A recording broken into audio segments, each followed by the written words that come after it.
осталось, что не всегда понятно, когда заканчивается речь.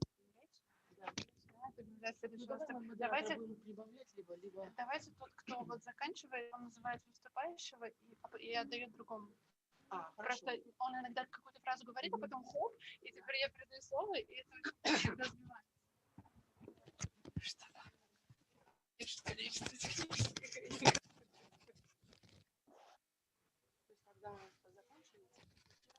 Мы начинаем с нового выступающего каждый раз, да. Тогда он включится.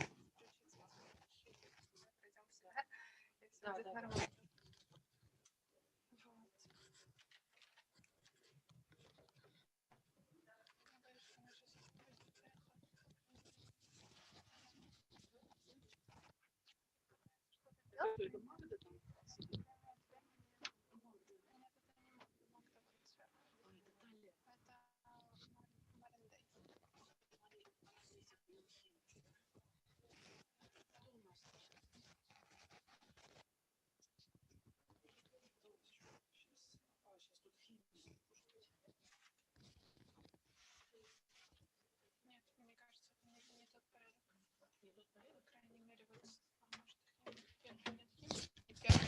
Первый будет Алексей Платунов. Это порядок алфавитный просто. Дальше становимся в порядок.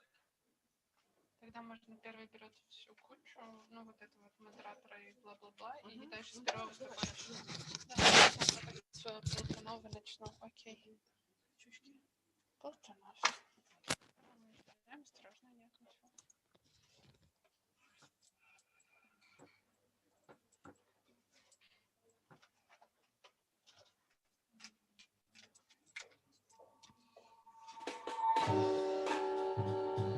Music check, music check. Thank you. Appreciate it.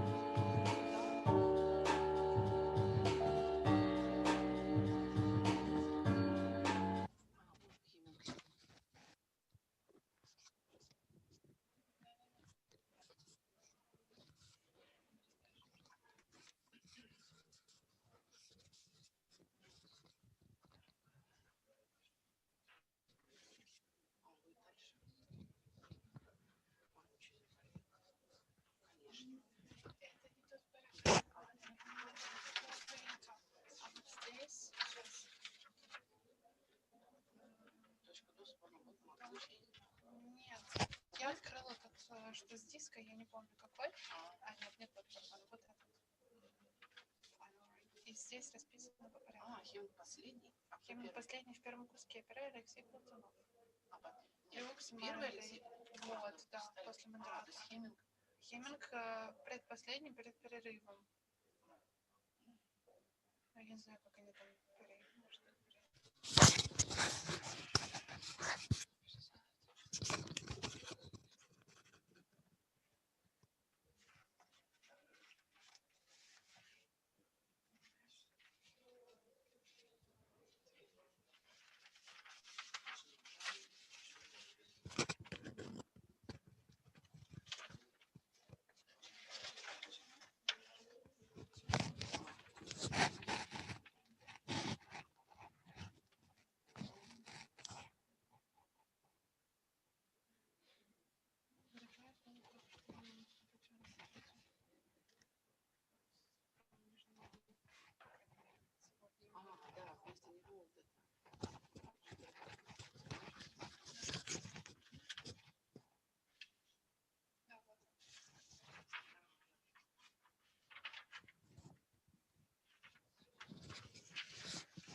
Дорогие друзья, спасибо, что вы сегодня с нами.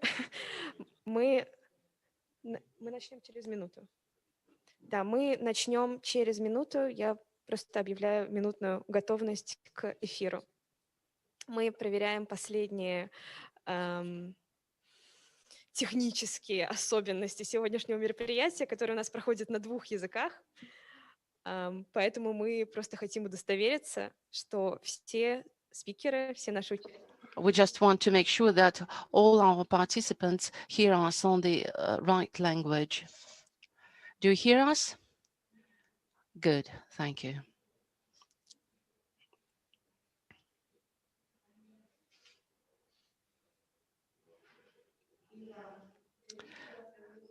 Ivan, can you say yes if you hear us?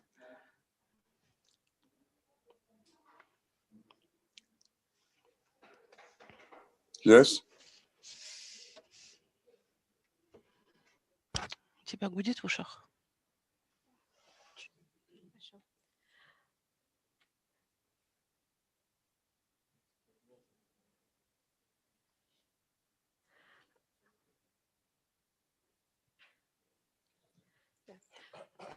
Мы начинаем.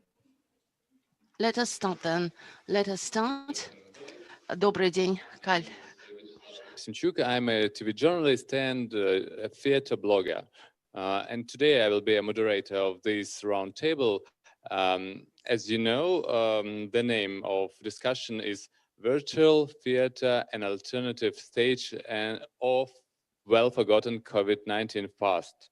Unfortunately, pending new wave of pandemic, right now we can't say and call it past. But we all have a dream that one day it will.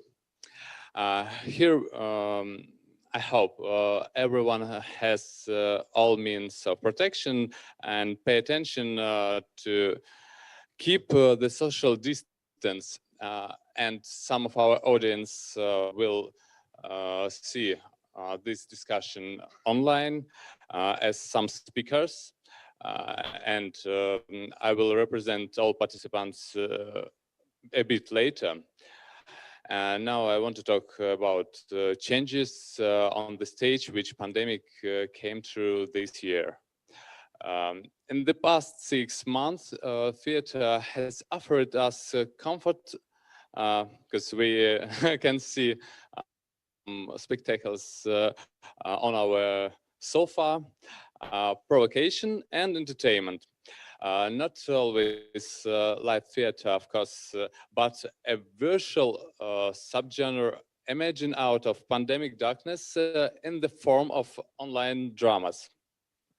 These productions have ranged from splashy multi-camera films of existing shows to quick response play made on shoestring and beamed in our living room as dreamtizing video calls, oral dramas, interactive Zoom plays, and monologues about lockdown life. Where is the place of such drama now that live theater is veering back into motion? Will we continue to sit in front of the screens like I do right now, rather than making our way back to auditoriums, or has this virtual substitute served in purpose? There are some numbers and facts about theatrical life in pandemic era. As you know, maybe maybe doesn't know, don't know, pardon. Berlin Ensemble was one of the first theater which used a cross-seating, and they removed some seats for guaranteeing a social distance. The new layout sees 200 seats instead of previous 700, ensuring the German government requirement of at least 1.5 meter of safety distance. The National Theatre in Great Britain, they have their own anti-at-home program. Was one of the biggest virtual successful of lockdown. It screened 17 productions and garnered more than 15 million views from audience in more than 170 countries all over the world. And one of the last and sad news is that Broadway will remain shut for at least 7 months till May of 2021. The fear of pandemic's second wave already made the discussion about digital drama actual more than ever. So, despite of closing borders, we have today 8 speakers. One of our guests today can't be here, and he can't join us via online. So let me introduce our speakers in this room, and near me.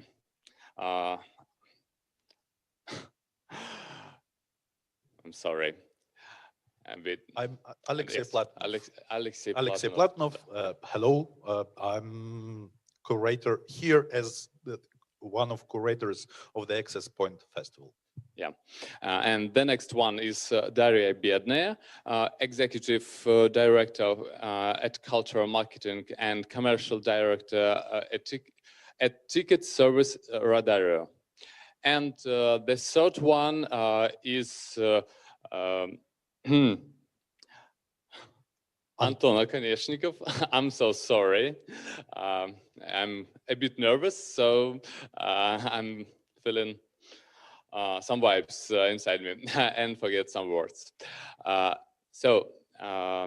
Anton Akaneshnikov is presenting other stage project at Alexandrinsky Theater. So I think we can start our discussion, and the first one will be Alexei Platonov. I just said about him he said by himself. Thank you. Alexei, can you tell me, it's better to speak Russian with you. Will you please tell us, Alexei, how this year the festival point of access was going on? As I've already said, Alexei represents the festival, summer festival. Hello, dear friends. I'm very happy to see everybody who is here online and offline. And So first of all, what the Point of Access Festival is, it is a festival that works with site-specific categories. So we always pay attention to the environment in which we work. When this year we decided on the holding of the festival and the program, it was back in March, and we understood back then that there are no guarantees that in the summertime we'll be able to walk freely in the streets, breathe fresh air, and communicate with institutions negotiating this or that event. So we actually had to bar everything that we had prepared before and to make the festival from scratch. We split the preparation works into several stages. We decided to start immediately. Usually the festival opens, well, it depends on the program, but usually it happens in the summertime. But here we decided, here we are in March, everything is closing down, and the mission of the festival is to unite people and to reunite them in different communities. We understood that here and now our main task is to act in this situation of disunity, to reunite people and to recreate the existing system in against the backdrop of technological disunity. So we decided to open the first program. We called it the spontaneous program, just because it was born, in these very conditions. So we launched this program that became the fringe of the festival. We launched it virtually online completely. And in fact, the decision of transferring the festival online passed through several stages. So first, it was the French program online. We told our viewers, we open the call, everybody who wants to present any kind of their experience, you can send us your application and we're going to process them immediately. We did not invest in production, we did not make any selection from the existing works. So it was very spontaneous. We didn't know what we were getting, and we actually tried to get away from the responsibility in a certain way. We didn't say this is bad or this is good. We just were in the same situation of complete disorientation. We knew that quite a big part of theater was going online, and as soon as the theaters closed down, there was a wave of theaters opening up their archives, and we saw the treasures of the theater that we did not even, suspect the existence of. And we understood that we wanted to come back to our mission, and our understanding of our mission is working with site-specific things. But the site was terribly specific. It did not concern any specific territory because the net is a site, it is a venue with its laws, with its rules and its language. And well, some people think that online is a kind of worship of a deity, the grand internet. Well, there are some people who are in the social media, in Russian ones, in Instagram, and so on and so forth. So there is no mainstream. It is a language of communication that remains to be studied. We understood we were no experts in it, and the only thing we could do was to create a kind of environment, a healthy environment where spontaneously and freely different ideas could emerge. So we could only give a kind of motivation. We could give them, the artists, finance and attention. What else do they need? So we announced a list of grants, of awards, in fact, and the awards would be given by a special council of experts. We'll have a discussion, and you need to understand that those experiences during the spontaneous program of our festival that lasted for a month, a little bit more than a month, we had 49 productions, if I'm not mistaken, and these were not broadcasts. Those were new experiences. There was everything there. My favorite is a play that you have to listen when you sleep. You have an audio recording that you switch on when you go to sleep. You wake up at 6 in the morning, and that's the end of your play. There was a play in the Telegram channel that recreated the full environments. So, and it was transformed in a kind of absurd performance. There were different typical Zoom performances, so on and so forth. Today we are in October. At the beginning of March, who had heard of Zoom? What was that? Now Zoom is a part of our life, and hearing a play in front of the screen in Zoom has become a traditional way of consuming art. So this is something pretty standard, and we start missing the surprise and the uniqueness. So this was a very short path. It's not enough even for a child to be born. So that was a very spontaneous thing, our spontaneous program. And during our work, we understood lots of things about ourselves and the level of expertise we were capable of. And inside, we understood that we cannot now announce the main program, and actually we understood that it was going online as well. And even if in summertime everybody would be able to move freely, we could start programming right now. Because if we find it out in May that we can play in the normal way in June, in July it would not be enough. So we went online. But how do you program plays and performances in an online environment when we understand that we are not really good experts and that probably such experts won't be findable? So we actually focused on creating a fruitful environment, a nutritious environment. We could not guarantee the expected results because most of the productions presented in the main program, they were new production.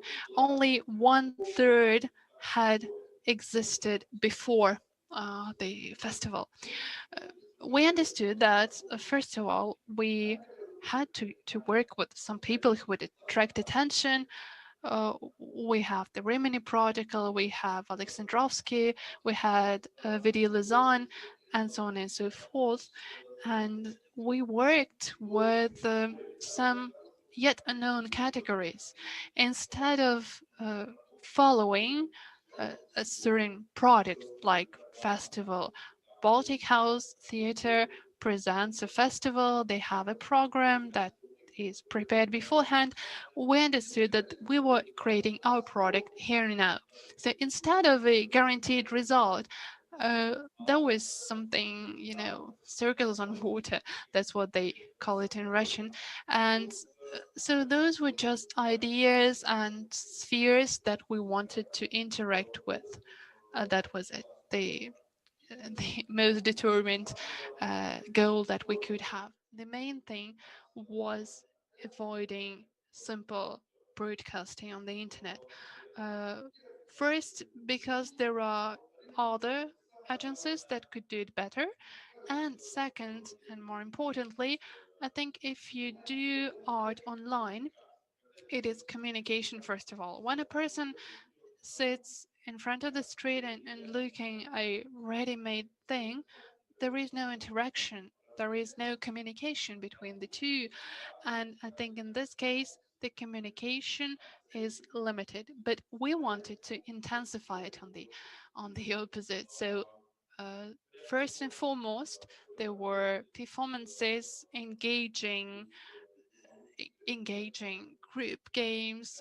There was the delegation performance that was structured as a role play between the viewers, between the spectators, directed by a moderated Rimini Protocol. Performance was also a setup of a game directed communication.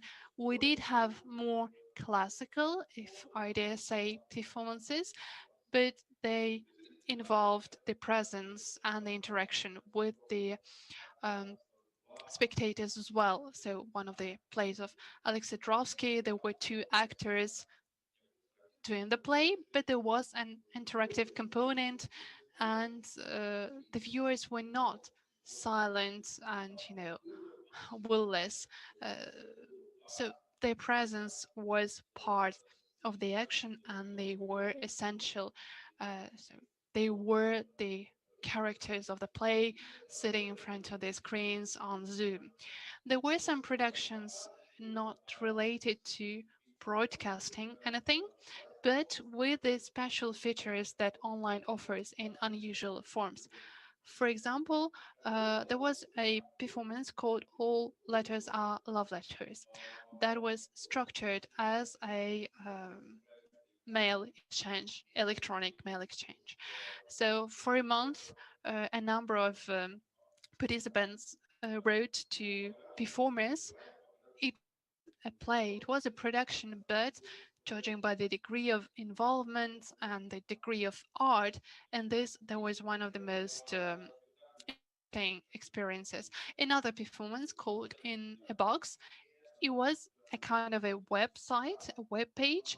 We were not, you know, doing anything here and now. It was a web page that hid inside it uh, a certain audio path with pop-up pictures, images, text excerpts, and the viewers within a limited time, I think it was like 2 hours, there was a certain sequence of events. There was the beginning and the end of the path.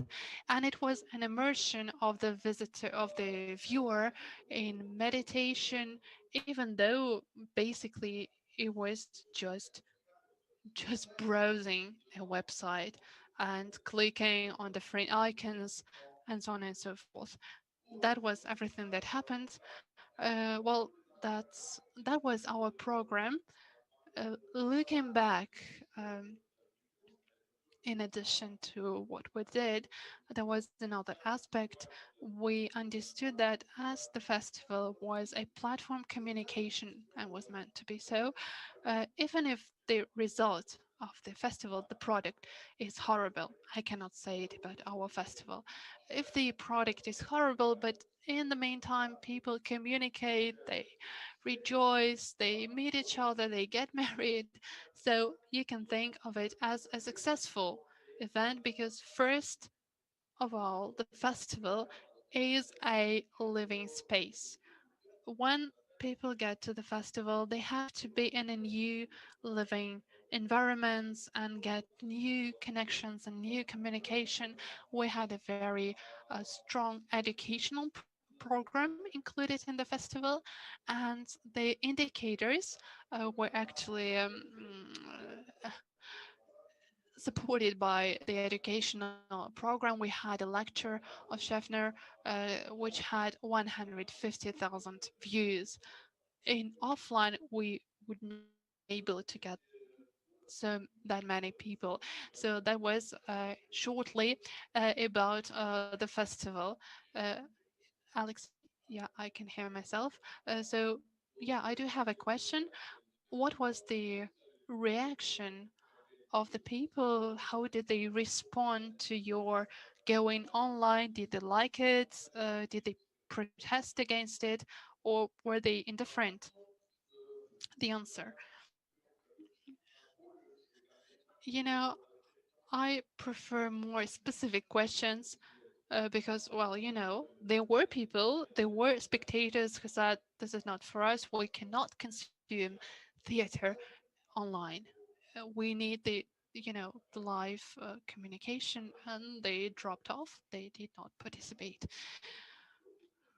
But the number of people involved was still considerable, and the most important thing for us was the segment, the category of people who are not usually theater goers. They are not into sitting in an armchair and watching the stage for many hours, but they are very much into opening their laptop and communicating through the laptop. So, yes, how do you answer? Do I answer your question?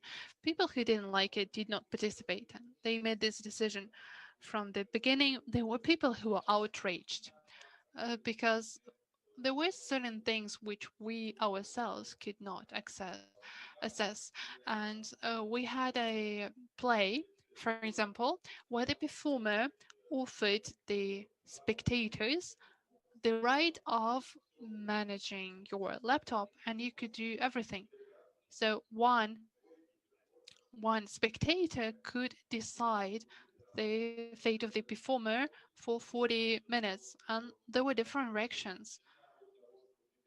Some people said it was crossing a border. It is the intervention in the private space, and others said it was just boring stuff when you can't do anything on your own. It's very diverse. There were fails.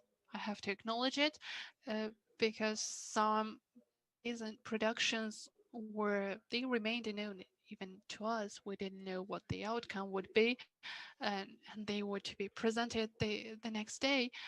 But there was a number of things I didn't like as a curator, but there were successes as well.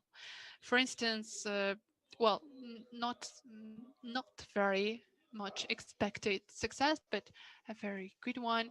The in the box performance, we thought it was more for a specific, highly aesthetically demanding audience used to the slow rhythm, but in fact, this production gathered the biggest number of views. So it was very, very diverse.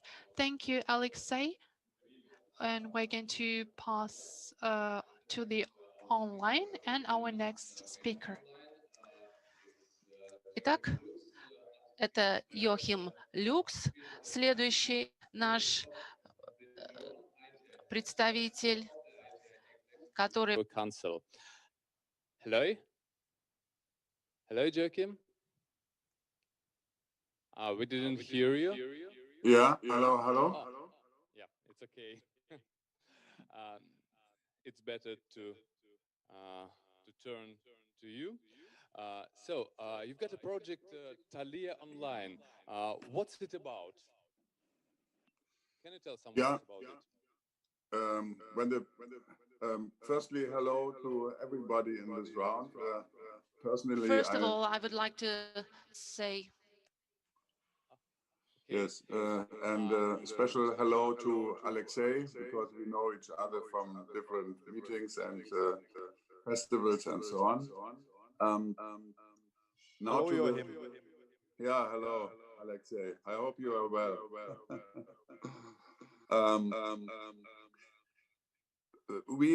We started immediately in March and in April with the streaming of performances, like many theaters in Europe did, and this was really successful. Finally, we had the same number of audience online and offline in the same period, so it was really successful, but without any money,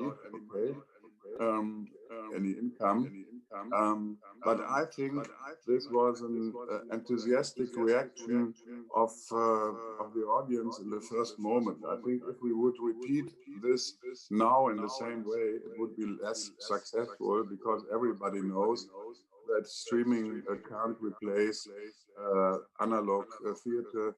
Alexei said it, that it's living from the social contact between the people, and if this contact doesn't exist, theater is not existing. But I have, it's an emergency solution. But now, in the end of January, beginning of February, we have our annual international festival, and we invited a few performances from Europe, and nobody knows whether they can come. And I think about not streaming, or possibly also streaming, but in the moment I think, okay, if we can't show the performances, possibly we make the theater, we transform the theater into a cinema, that we say, okay, please people come together, let's meet. We don't see the performance live, it's impossible, but we see it together in one room. That's an idea that I think about. I'm not sure what will happen, but in general, this streaming is, it's an emergency solution.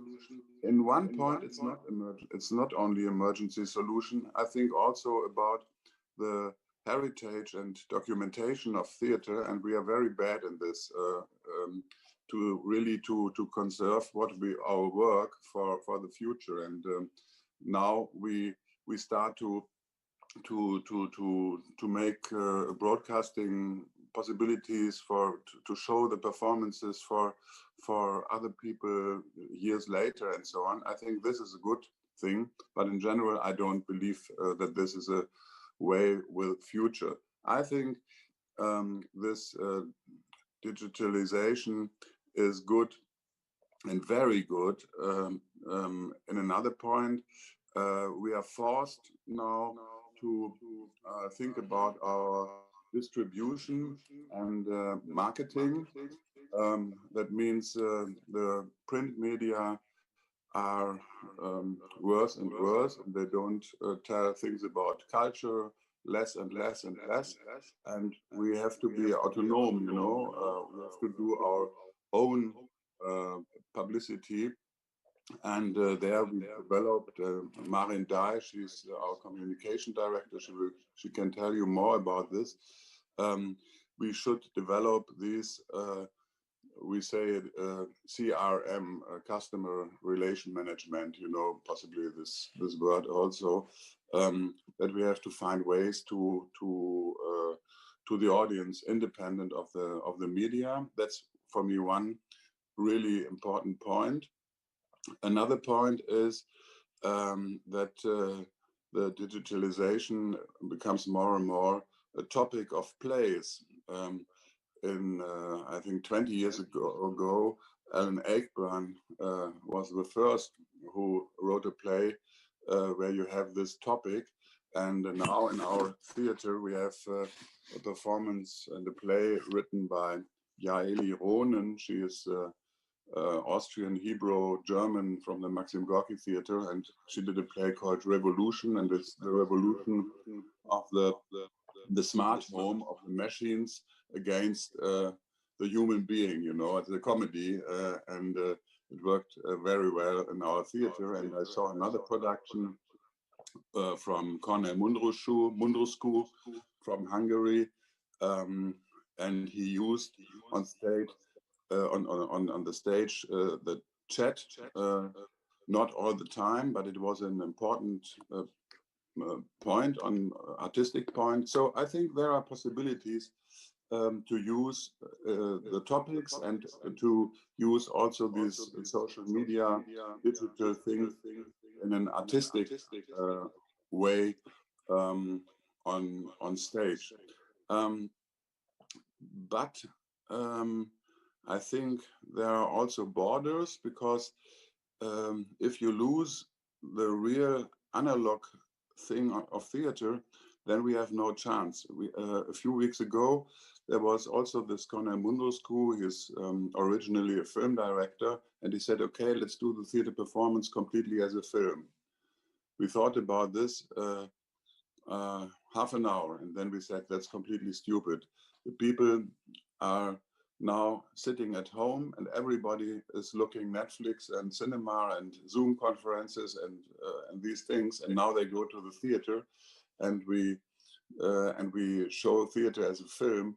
That's not the solution. They come really to meet people and to see actors, to in their feelings and so on.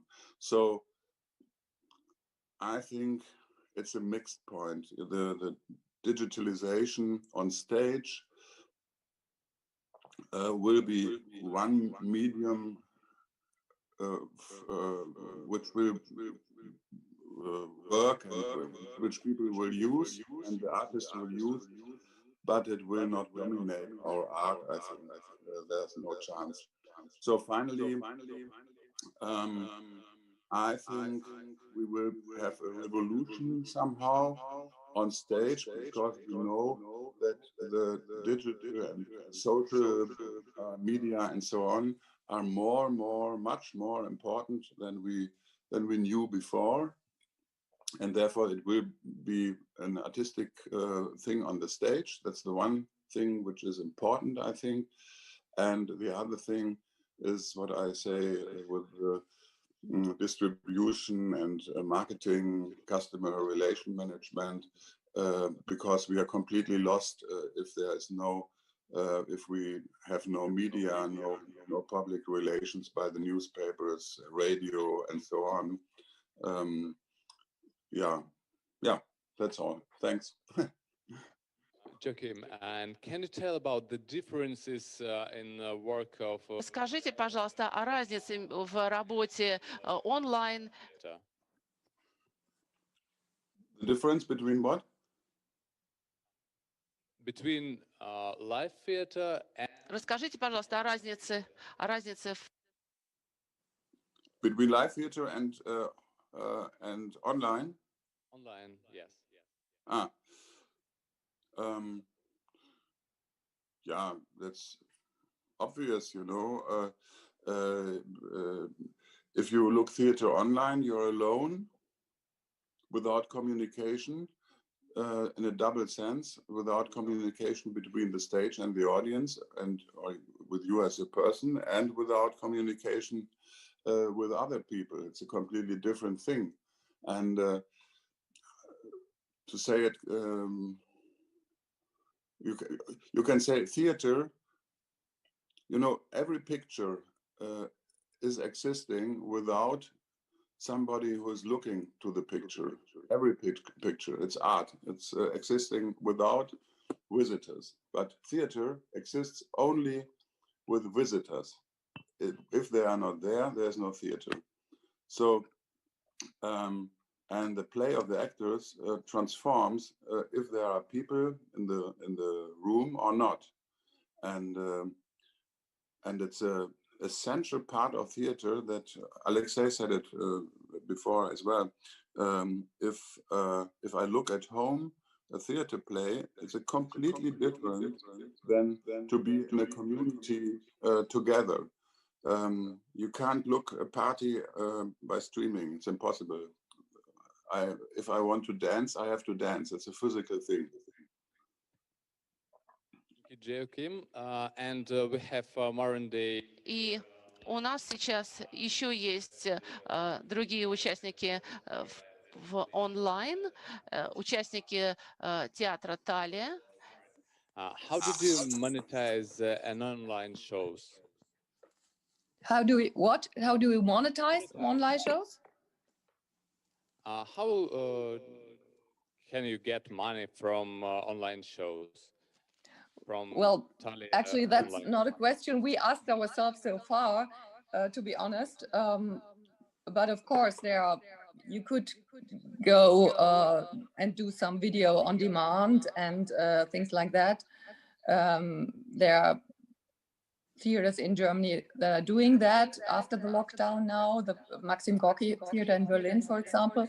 But actually, this is not our topic. We are not, as Joachim said, we are not like going on streaming is not our first aim in our digital journey. Before I tell you a little bit more about what we are planning in the future and what we did in the lockdown and what our experiences was, I want to share with you some of the insights and the experiences that I made when I had the pleasure of being project manager for a project called Theatre Goes Digital. It was an EU-funded project of the European Theatre Convention with 7 European theatres and with experts in the field of digitization and media artists and universities. And the aim was to find out what kind of strategies European theatres can follow to stay relevant in the 21st century, because we are competing with a very professional entertainment industry who does know a lot more about their audience than we do. And they collect a lot more data than we do usually, and they work with that data, and they interact with their audience in a much more professional way than we usually do. I think theaters are pretty good meanwhile, but there's still a lot to do. So this was a project about theater and digitization. And the main thing always is there is this fear that of theater people that technology is sort of killing the core of this art form, this authentic thing that theater is. And one of the sentences that I remember most from Gerfried Stocker, the artistic director of Ars Electronica, was he said, do not ask what we can learn from technology or from the digitization, but the other way around. What can digitization learn from theater people? Because theater people deal with the most important thing, actually. It adds, with the questions of humanity and with the basics of our beings and of our living together, that we tackle burning social issues, and we also know about flexible reactions to changes. We are actually change managers, and this is what we are all about. What digitization is about. It's change management processes, and theater people are experts in that. So there's some skills and expertise of theater people that is very much needed, and in this whole digital revolution. And I found this quite interesting. And what we also asked ourselves is in this project is what actually does theater need to remain relevant in the 21st century, both as an art form and as a public cultural institution? And there are several levels, of course, which you all talked about already. There is, for example, the structural level. That means what conditions for digital innovations in theater must be met. What skills and partnerships are we needed? Because we do need partnerships, because the skills are usually not in the theater. We are not the experts, not even our video people are the experts. And we all have to learn and to train that, and we need the expertise from somewhere else, from, let's say, media artists or technological experts. And then there is the question how far we can stretch existing infrastructures and working mechanisms if we are implementing new technology, because usually the process in theater is very strict, and all of a sudden you have to work with different working processes. You have to integrate that. And there's a question like, do we need, for example, digital producers or digital dramaturgs who are syncing theater with external experts or working on overlapping the fields of dramaturgy and media production and things like that? And then, of course, there's the artistic level. Joachim already said that, and I think Brandon is going to show us something as well later, as far as I have seen. There's fields of experiment with live video and live montage on stage, 3D video mapping and things like that. And of course, there's the communication level. But I think digitization is not about only about communication, or it should not be left in the communication department, because I think it's about holistic change. Actually, it has to be something that is an integral part of the creative vision of a theater, I think, because it does mean different sorts of programming, different sorts of working with artists and providing structures, and it needs time and space. This was one of the results of that 2-year research project. It does need a lot of time and space for experimentation and for establishing new structures and new communication skills and ideas how to interact with a public. Yes, that's very general thoughts, but maybe they're quite useful for the discussion. I don't know.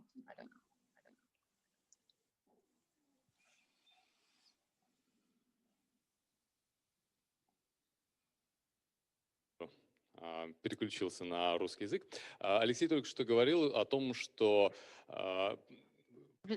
that transition to online helped to attract new audience to the theater. And if it was helping to you, Talia online, did it help to you to attract new audience to the theater? Yes, I think so. Ну, я Of course, думаю, да. you can hardly say if it's new audience or if it's the usual audience that you have, but there were more people watching, and they were watching from all over the world. So it is new audience, of course, and it will remain a second stage for us, of course, because what are we now planning is to expand our digital stage as a sort of separate, let's say, website, like a satellite website that works as a space of its own, where we reuse and rearrange our content in ways that are like short bits and bytes that correspond to the way that especially a young audience is used to communicate in the social media channels. And we want to develop interactive formats there, and so also experiment with augmented reality formats. We are just in the process of developing that and have applied for funding, and we hope that we will be able to set up something that works as a really digital stage for several interactive formats.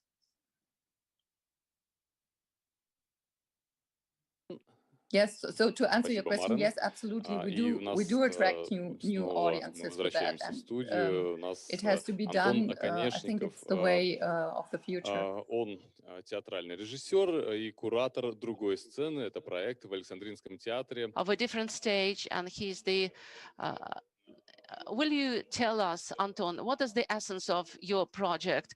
What do you represent? What do you show? Hello, everybody. Our theater, which is the Alexandrinsky Theater, got into the quarantine broadcasting era very, very fast. Just about 2 days after the theater closed down, we had the first night of one of our performances on the internet, and we started doing this one of the first actors in the theater age, and soon we understood it was a no way path. It was a dead end. We had to produce something specifically for the theater, not just broadcast something that existed. And this is how we came up with a special program which would channel the efforts of the theater into creating productions for remote viewers. It may not necessarily be online, it may be something different. And in March, we started preparing a program that opened in May, and we are currently working in it. It has several stages and is planned for a year. So we have done the first stage, and in spring, we're going to do the second half. For our theater, this is a very important and interesting project because we do not want to broadcast things online only. What is essential to us, well, you know, we do the broadcasting. We have the classical repertoire with the first stage of the theater. We have the new stage, which has more modern performances, and we have the other stage, which is the third one, trying to reach out to the new generation in the digital world. So that's it. Any questions? Yes, well, you said there was a first night online. It was a play by Theodoros Dizopoulos, a very bright event. But when you broadcasted it online, the pirates on the internet got it and broadcasted on dozens of different services. Why did you decide to show something fresh in this way, something new? The answer: it is important for us to maintain the dialogue with with the public, with the audience. When we closed the theater down, we understood that this connection was too dear to lose. There was a long preparation part, and we needed to find, a way out for the energy. But the pirates are very exciting topic. At first, we couldn't get it right, and we couldn't understand how the productions went to the internet. It's so bad. What about the copyright and so on and so forth? But in fact, after a month and a half, we got to a very interesting point. Wonderful productions got to the net, to the internet. And in fact, we understood that going to the theater is so unique that the content shown online, it's so very much related to the place where you are, to the people who are around you. So it is not, these are not two separate things. Watching a production online in a broadcasting and a streaming is so different from going to the theater. These are two different genres. Like you have theater, cinema, and whatever television, which are different genres. So the pleasure is different. So yes, pirates are bad, but the theater is a different story. Aren't you afraid of the uh, viewers who saw it online not coming to a theater? Well, it is just the opposite thing. The same to Zoopolis play. As many people came as we could sell tickets. They want to come, they want to go through the emotions together, and this is fantastic. The first play we had after the lockdown brought so much unique energy, and we had this dialogue which actually got us understand once again our mission and why we're here. We need to see each other.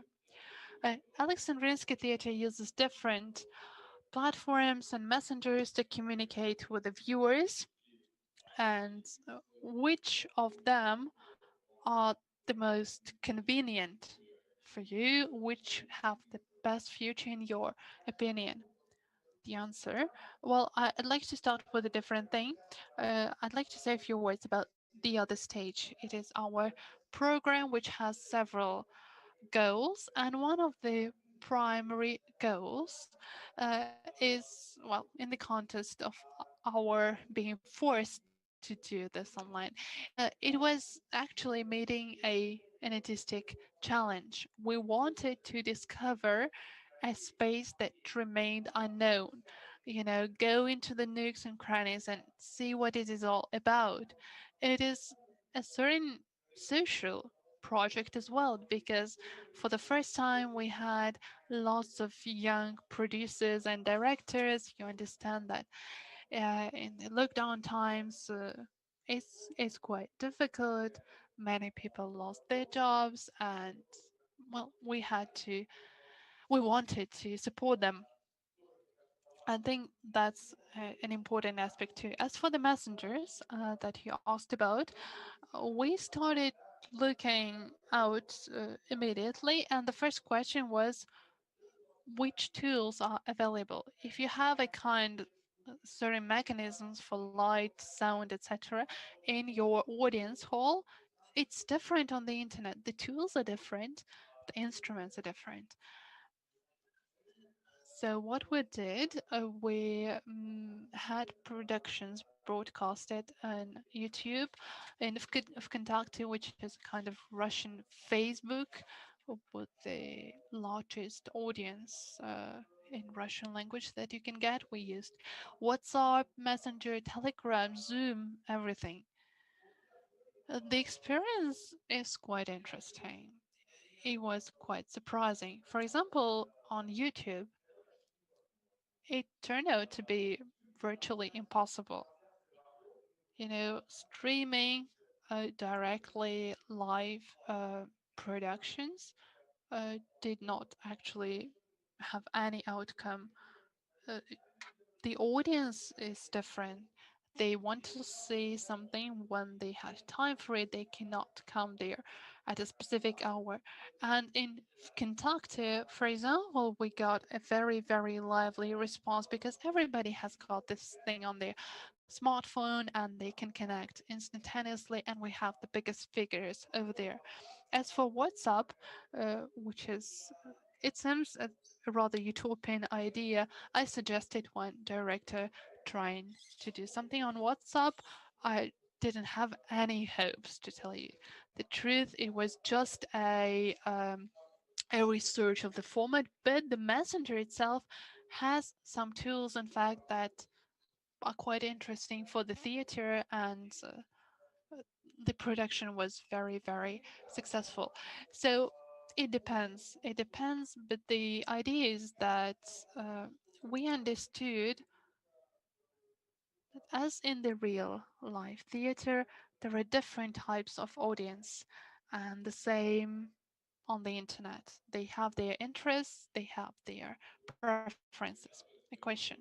Some theaters create specific platforms to stream their production, including online aimed productions. Why didn't you go this way? Why did you try different versions? The answer. Well, a platform is just a door that you open. Yes, you can create a digital space as a point of access to your content, but we we actually thought about it from the very beginning. We wanted to be lively and changing. We didn't want to limit ourselves to certain resources.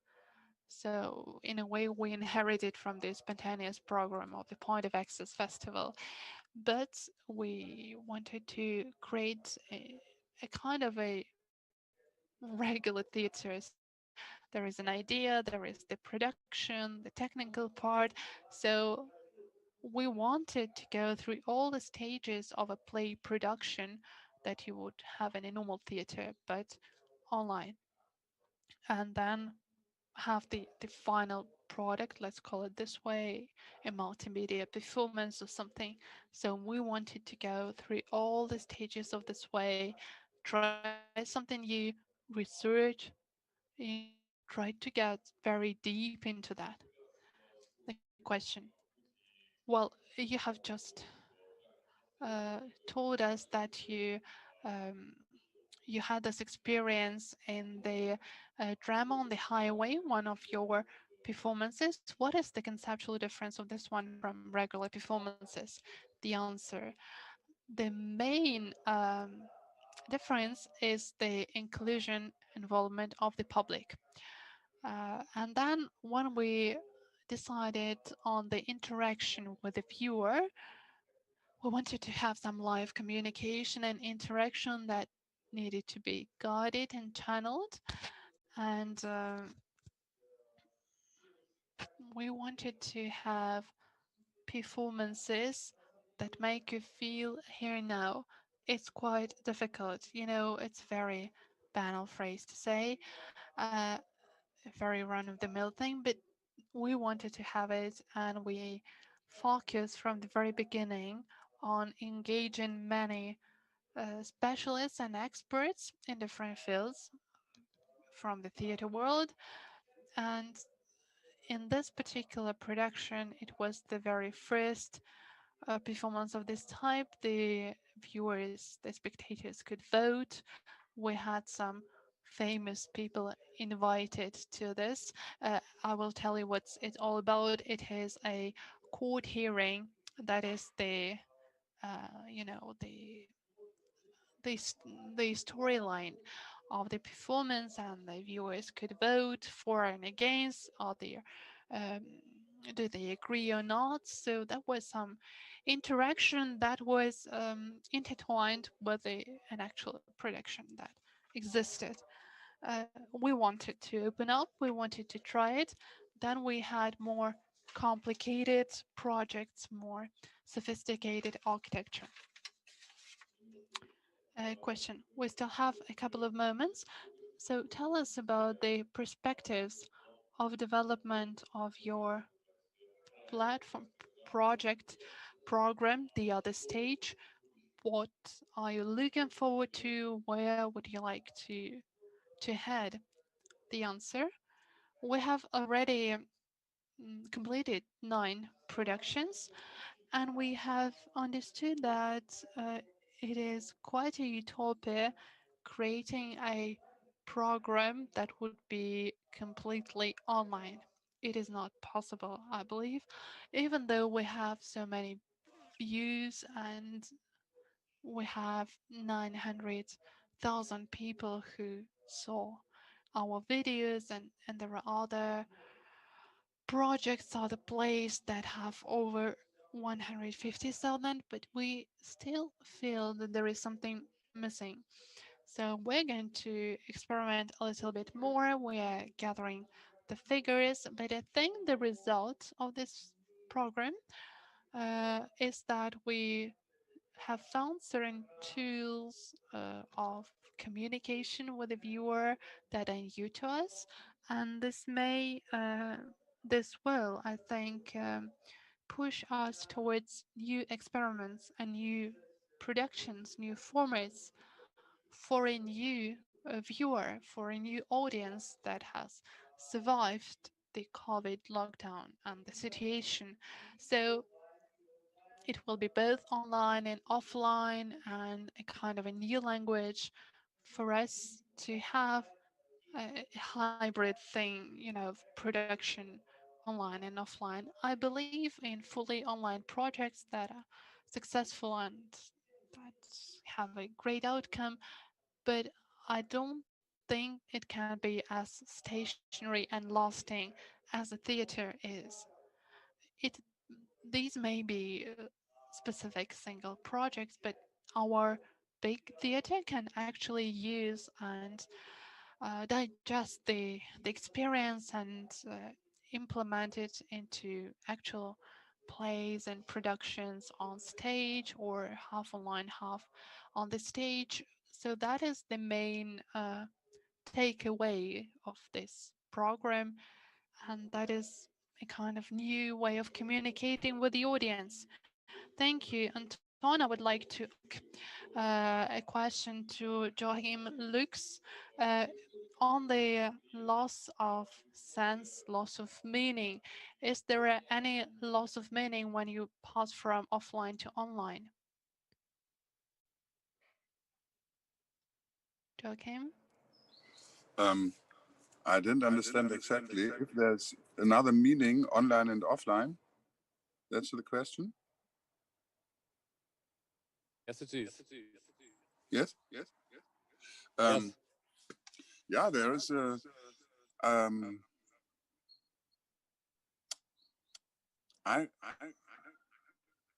I think also this conference which we are doing now, we are happy that it is possible, but it's a difference if we meet or if we do it in this way. I think communication is a content, and the content of a Zoom conference is a difference as if you meet really. And in theater, it's the same.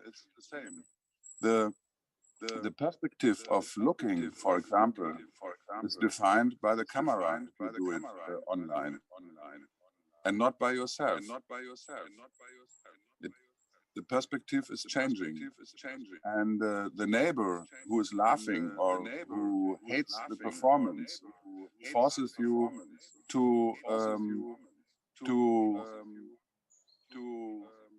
to develop an own position. No, I like this performance. My neighbor is stupid, for example, or an actor who is on stage really with his body, with his language, with his crying, acting. It's a difference as if I see him only in a stream. Now you can discuss whether it's less or only different. For me, it's less, but I think it's clear it's another thing. The medium is the message. It was Marshall McLuhan who said it, I think, 50 years ago in America. The medium is the message.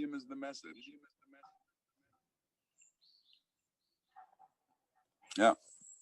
Ну, сейчас переключились на Яхима. Right now, we have changed for Iranim because he has to leave. He is leaving us. And thank you very much. It was Lux, the artistic director of Thalia from Germany. So our next participant of our discussion is Adam Hemming, the artistic director of the Space Theatre from London. Hello. Thank you very, very much for having me. It's Добрый a день, great спасибо. honor to be here. I'm just going to be sharing my screen as I've got a slideshow for you. Адам, расскажите, каким образом ваш... Will you please tell us in what way Space managed to live through lockdown? Yeah, certainly. So this is the Space. We're a theatre based on the Isle of Dogs in East London. Just a bit of background on us first of all. The building was built in 1859 for the Scottish dock workers who were living in the area at the time. It was abandoned in the 1970s and left derelict, and then it was rescued by a local resident who opened the venue in 1996. We're managed by a registered charity, St Paul's Arts Trust, and we have two main aims. Those are to support new and emerging artists and provide creative opportunities for local residents. We're a small organisation. We're managed by a team of 3 staff, 2 full-time, 1 part-time, and then a team of volunteers.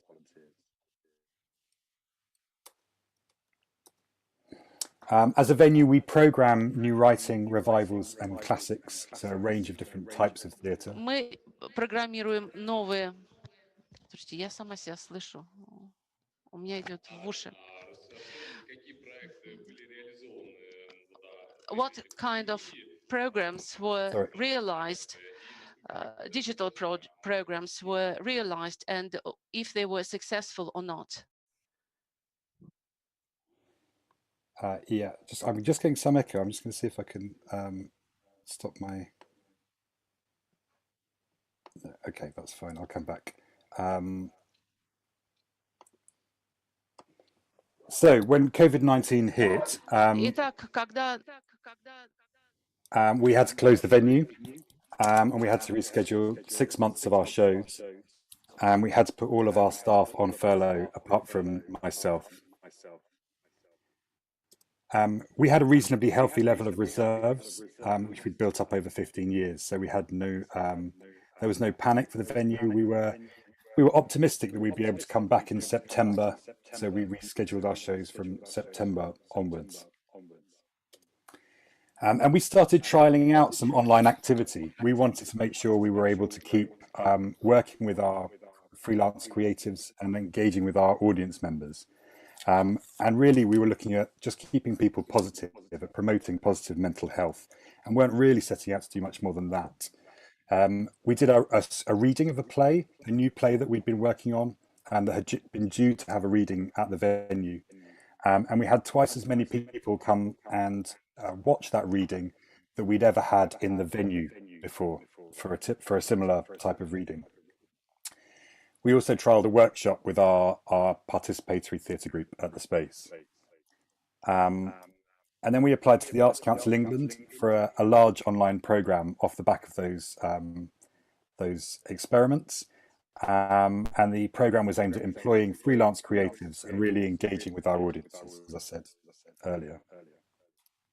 And we called this Lockdown Looking Up, very much a case of being positive in the face of the big challenge we were all facing.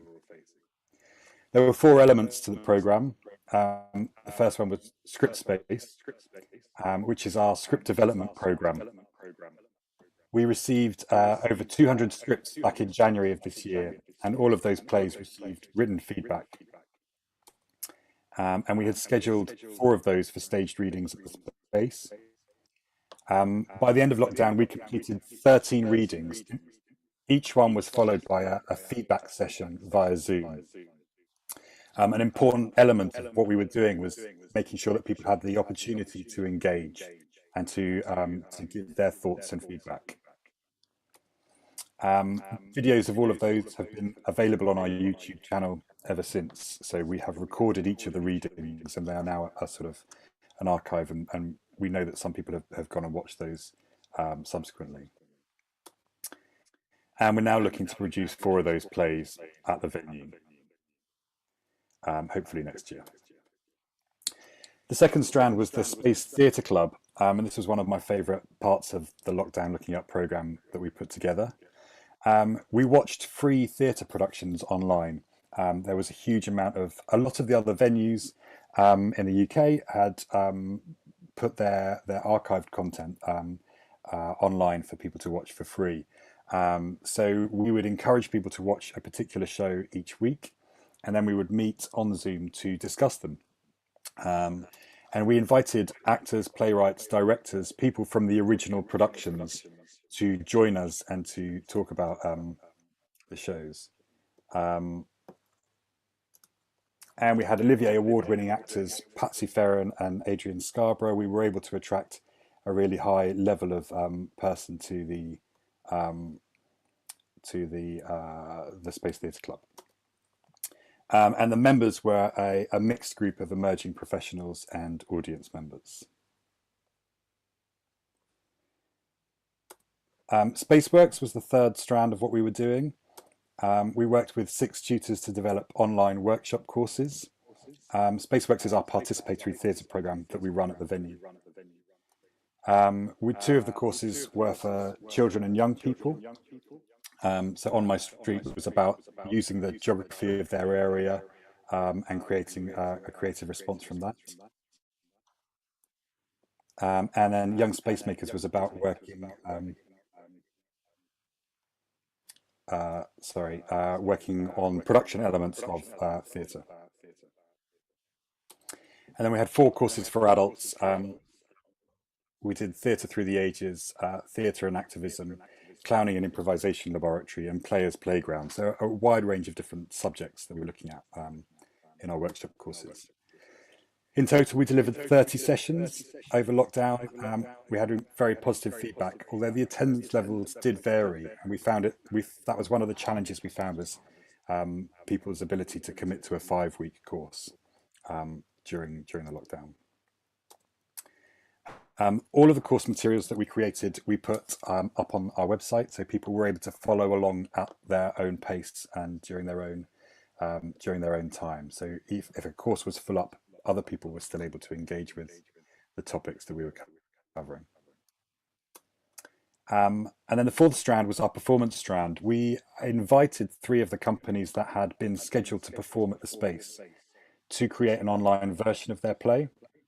And all 3 of them chose to do a recording to make a sort of short film based within the world of their plays, which was great. And we screened those, and we had sort of a post-show hangout where the creatives joined us on Zoom after the screening, and the audience members were able to ask them questions and engage with them.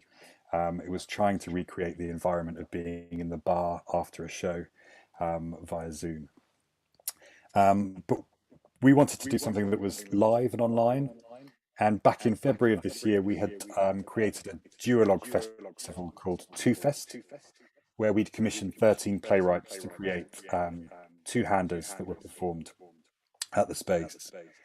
So for Lockdown Looking Up, we created 2.0 Fest, 2.0 Fest as our digital version of that festival. And we commissioned 8 playwrights to write short duologues to be performed online with the actors in separate locations.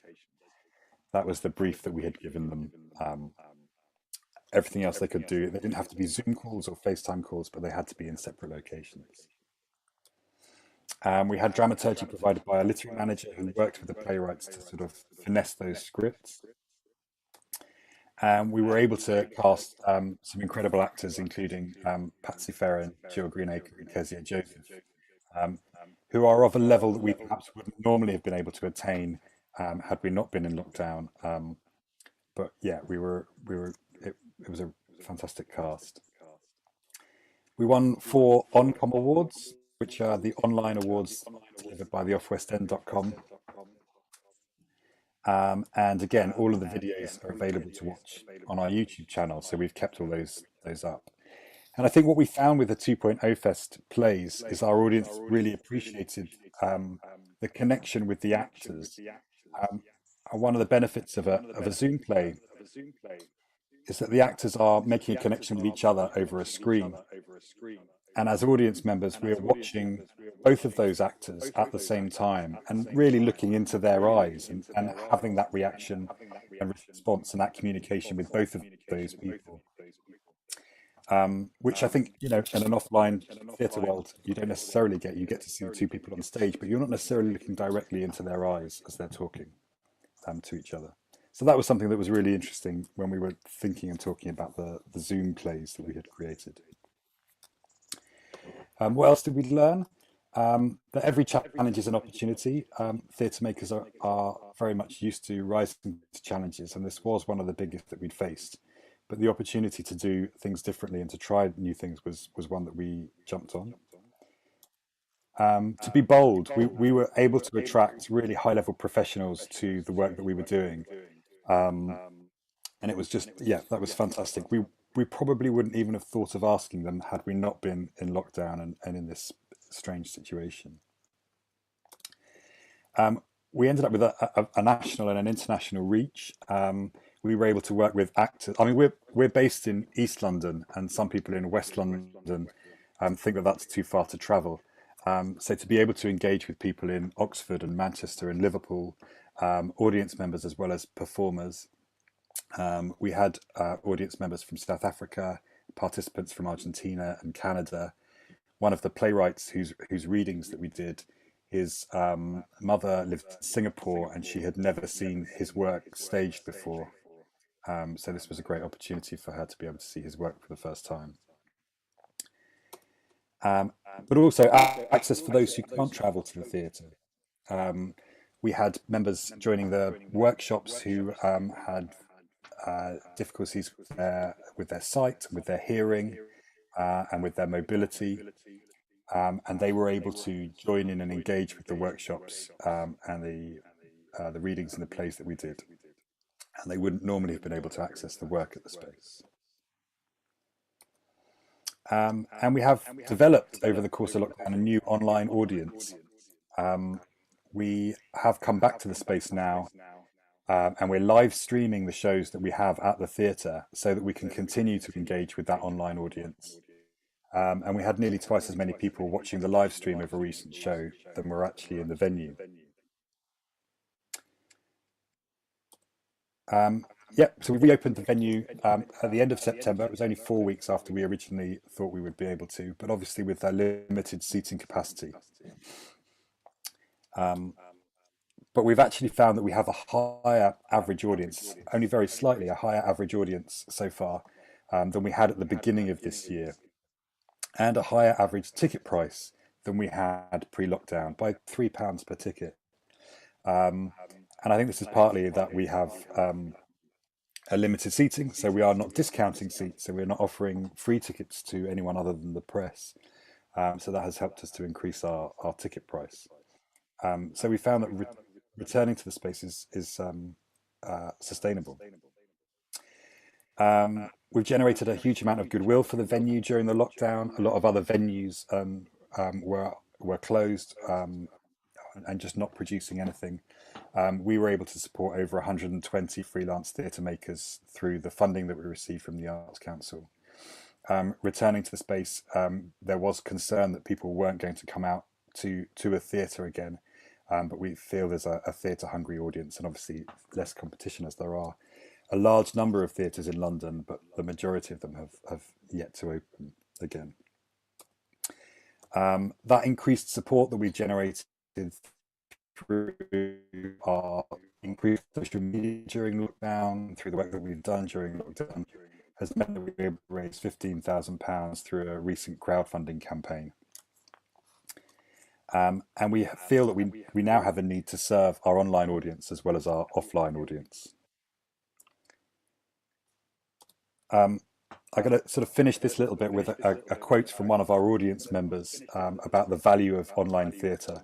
And she said to me, I can't take my ironing to the theatre, but I can do it whilst I watch your Zoom plays.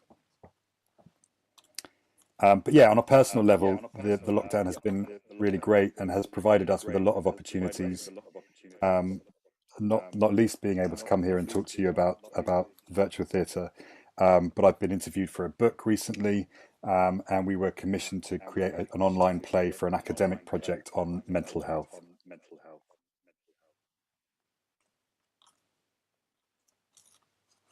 I'm going to try and stop sharing this now.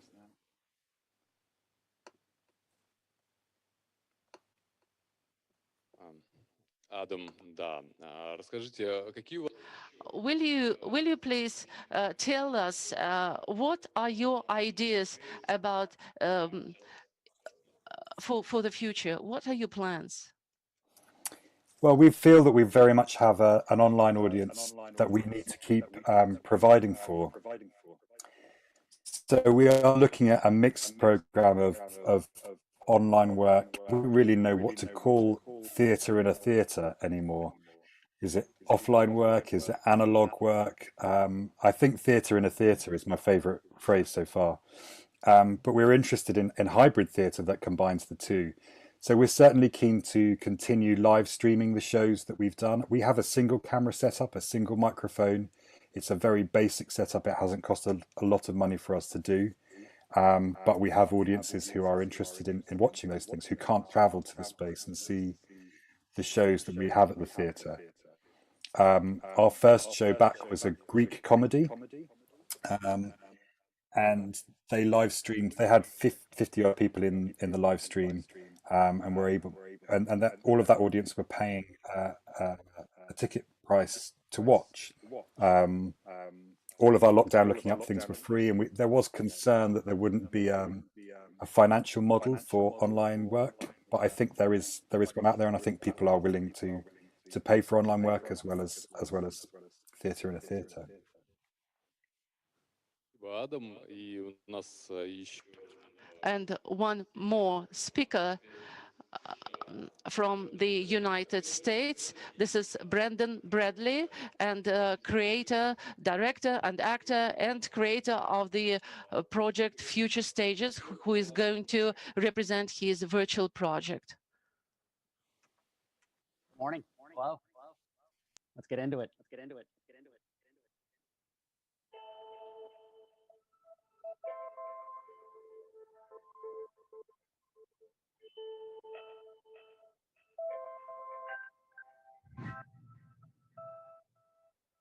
Think of yourself as lying in a box with a little. What do I really? No need to be depressed by it. I mean, one thinks of it like being alive. One keeps forgetting to take it.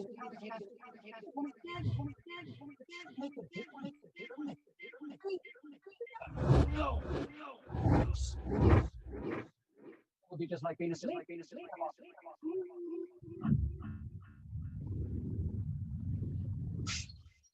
Yeah. Not that I like to sleep in a box. Out in the air.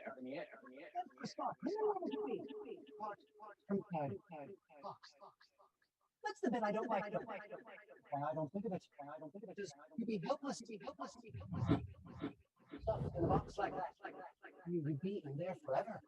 Even taking into account the fact that you're dead, it isn't a pleasant thought, especially if you're dead. Really ask yourself, if I asked you straight off, I'm going to stuff you in this box. Now, would you rather be alive or dead? And naturally, you'd prefer to be alive. Life in a box is better than no life. At all, I expect. You'd have a chance, at least. You could lie there thinking, well, at least I'm not dead. In a minute, someone's going to bang on the lid and tell me to cut. What's your name? Come out of there. Welcome to the Future Stages. I'm Brendan Bradley, and that was a piece from Tom Stoppard's Rosencrantz and Guildenstern Are Dead. In the play, Rosencrantz is backstage, waiting in the wings, trying to piece together what's happening on stage without him. But nobody is backstage these days, as Broadway has gone dark in May at the earliest. Small theaters around the world closing their doors, struggling in endless. So this morning, I thought we might look at Rosencrantz's speech to determine whether life in a box really is better than no life at all, as we unpack tools from my career before, during, and I hope after COVID-19. Rosencrantz begins the speech with a question: do you ever think of yourself as actually dead, lying in a box with the lid on it? Tom Stoppard is inviting us to think the unthinkable, our own mortality. This is a topic we've all become far too familiar with over the last year. We've all been forced to think the unthinkable, the health and safety of the community, the sudden loss of entire livelihood. And now here we are today in a box talking about the future of storytelling. I've been performing to boxes for a decade now, with over 50 million views on YouTube.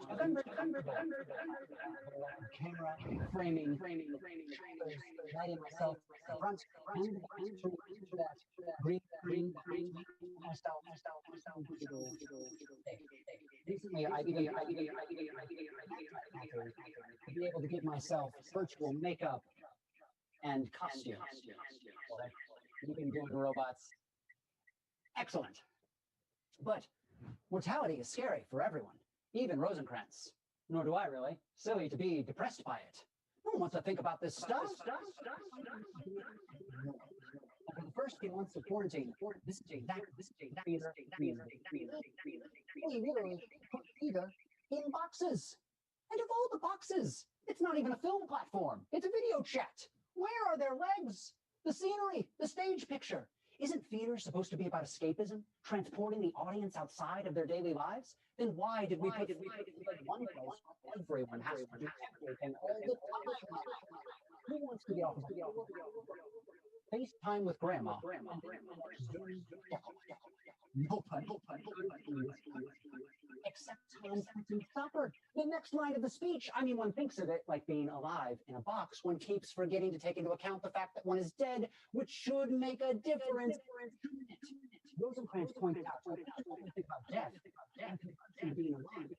We can only think about virtual based on what we already experienced. But there is so much. A few years ago, I was at New York University to combine emerging technologies live. In the last 3 years, 360 audio and two performances virtual. During the quarantine, I'm looking at every possible box from TikTok to Twitch, preserve.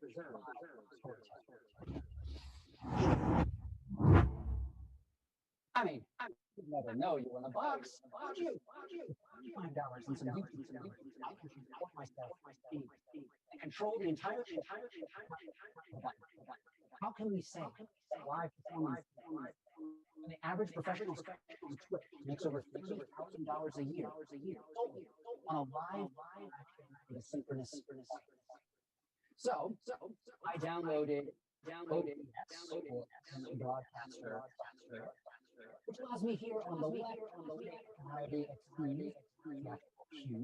inside of each variety of sources combined images, video, audio, filters, I can mix my audio, and then I can stream and record it out. Now, this could with no collaboration, we bunch of stuff together and streamed it back out. But imagine working with a virtual scenic or a lighting designer to take on cheap LED ring lights, or a stage manager to help organize and run the show so that I can focus on my performance instead of my film. The nightmare of lost jobs and instead become a dream of limitless collaboration while keeping everyone safe. We could all sleep better at night. Uh-oh. there's that S word. It'll be just like you were asleep in a box.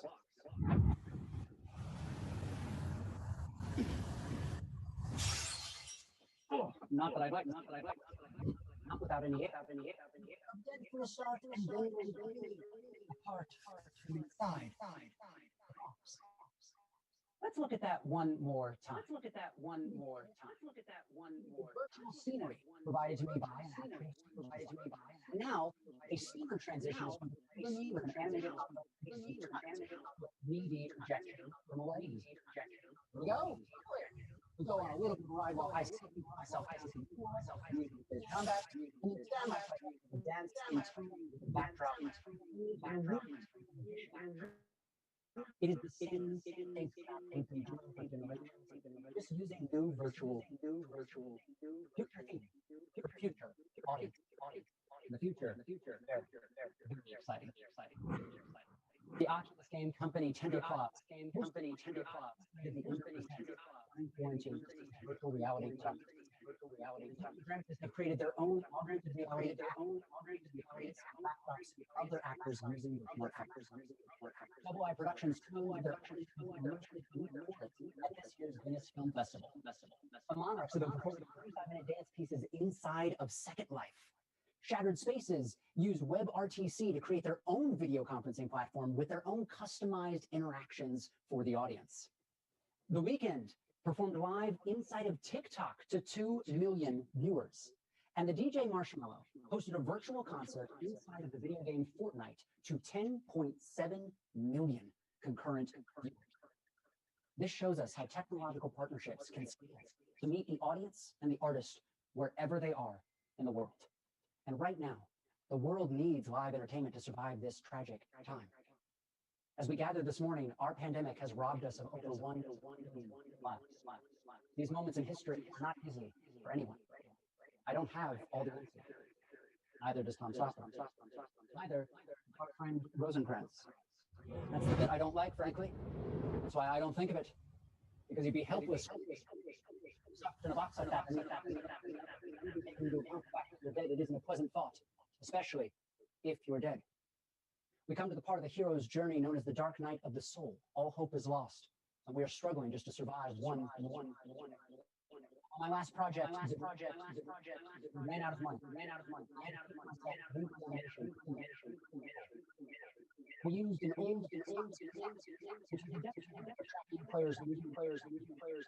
Not with a little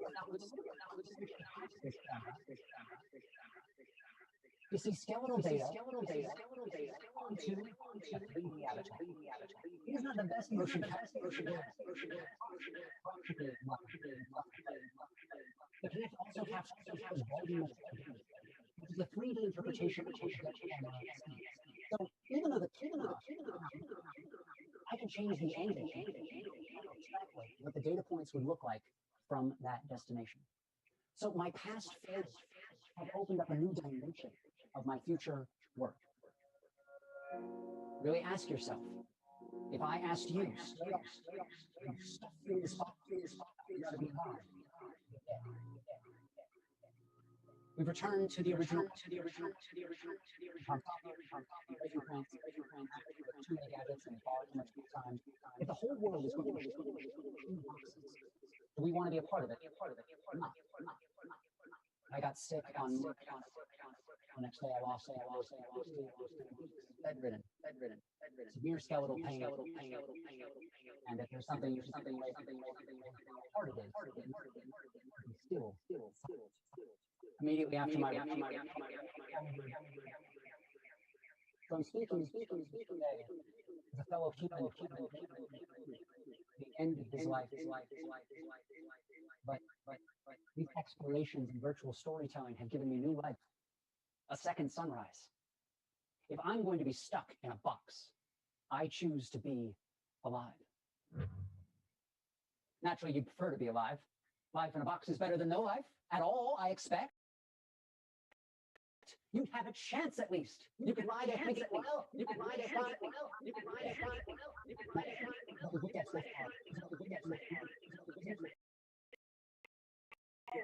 World of social virtual reality.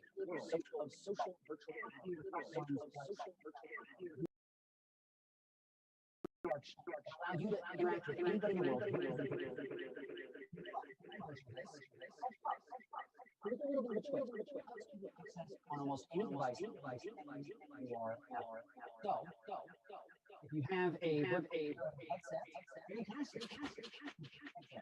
But if you don't, access the experience on your computer web browser on your phone. Hubs has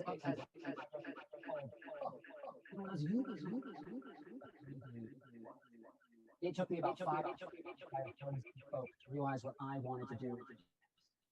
I wanted to create anyone to start posting. So welcome a virtual reality feed. Simply treat this like a you grab the template.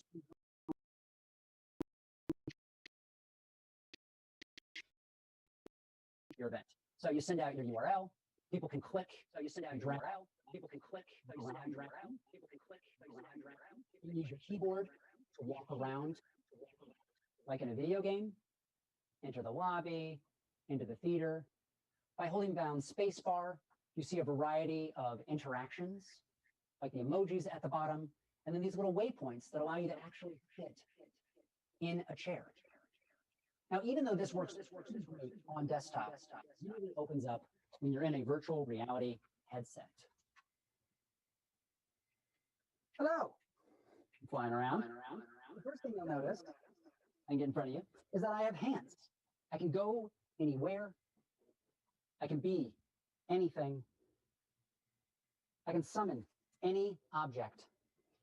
And my collaborators can manipulate and change the world around me based on discoveries I make in real time. We don't have to be alone in tiny boxes. We have each other. Stoppard's next lines are those of optimism, that if we can just hold on a little while longer, someone might come along to break us out of our isolation. In a minute, someone's going to bang on the lid and tell me to come out. I don't know what the future of theater will be, but I know there will be a future, and we will find it together.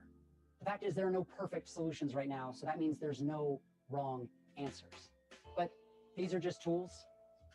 Nothing replaces the human element, our connection to each other. As we come to the end of the speech, I turn to you for your thoughts and ideas and suggestions about the many boxes we've opened and closed in our brief time. I hope that I see you future stages, so that I can turn to you and shout, hey, you, what's your name? Come out of there. Спасибо, Брэндон. Это был Брэндон Брэдли. Thank you, Brandon. This was Brandon Bradley with his virtual project, Future Stages. And now we're going to have a small interruption, a coffee break for 10 minutes, and see you back in 10 minutes.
Okay, let us return.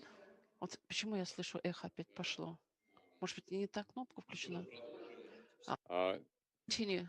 Let us continue our conversation, our meetings, because our next participant of our discussion, Daria Biedная, commercial director of Radario company, the company which sells tickets. Hello. Well, at the moment, we're checking on the sound.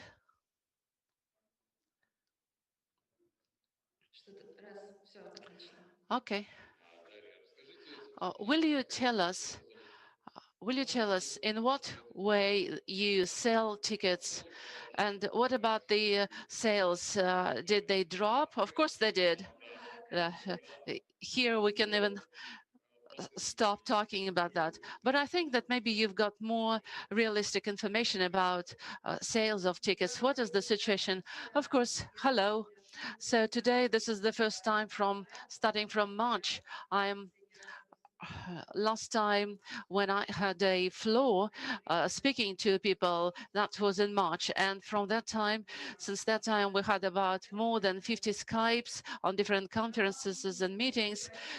When speaking about what happened, so we simultaneously together we are the company which provides opportunity to sell tickets, and on the other side we are just witnessing of what is going on. And while getting ready, I just compiled some analytical figures within this month.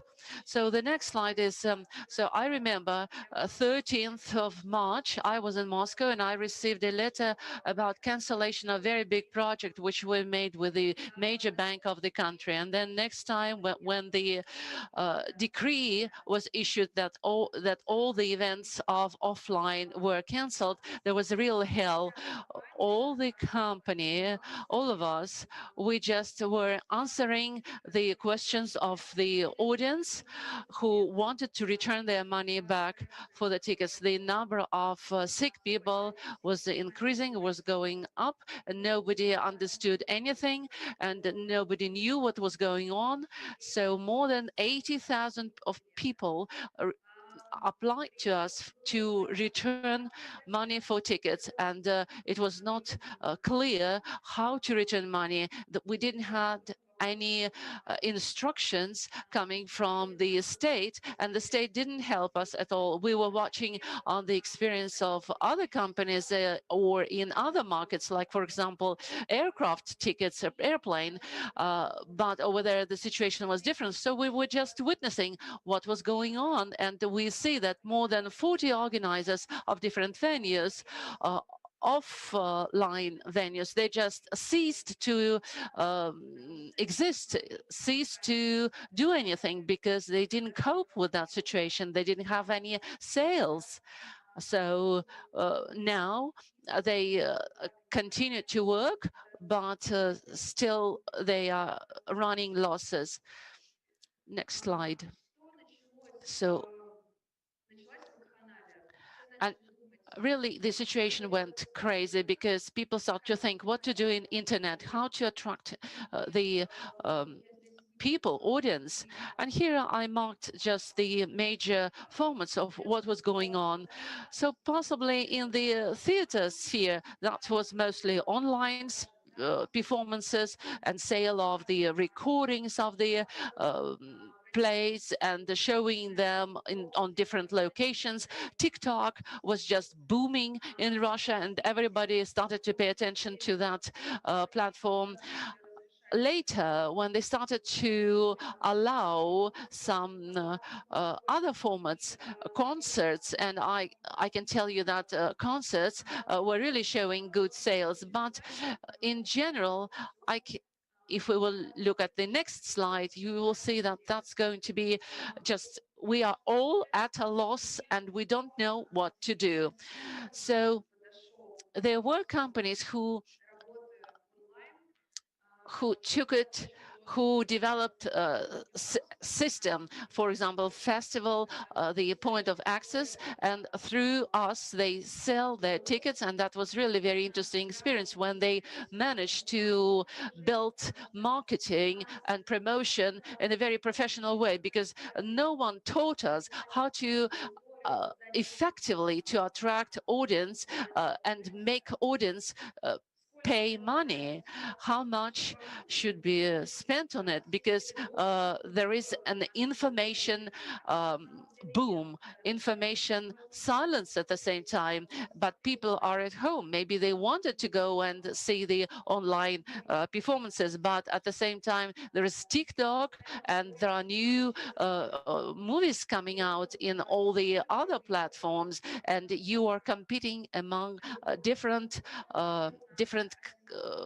digital companies that provide the content. So you're at home in a very comfortable situation. You've got a screen in front of you, and there's no any irritating factor for you, disturbing you from watching.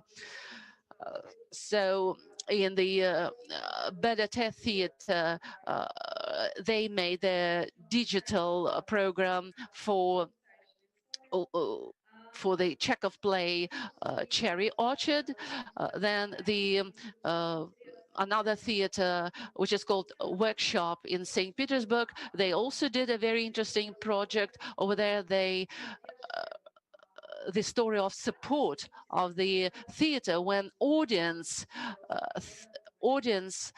really supported the theater, because audience donated money, and for example, they made a recording of the performance, which was not possible to find anywhere.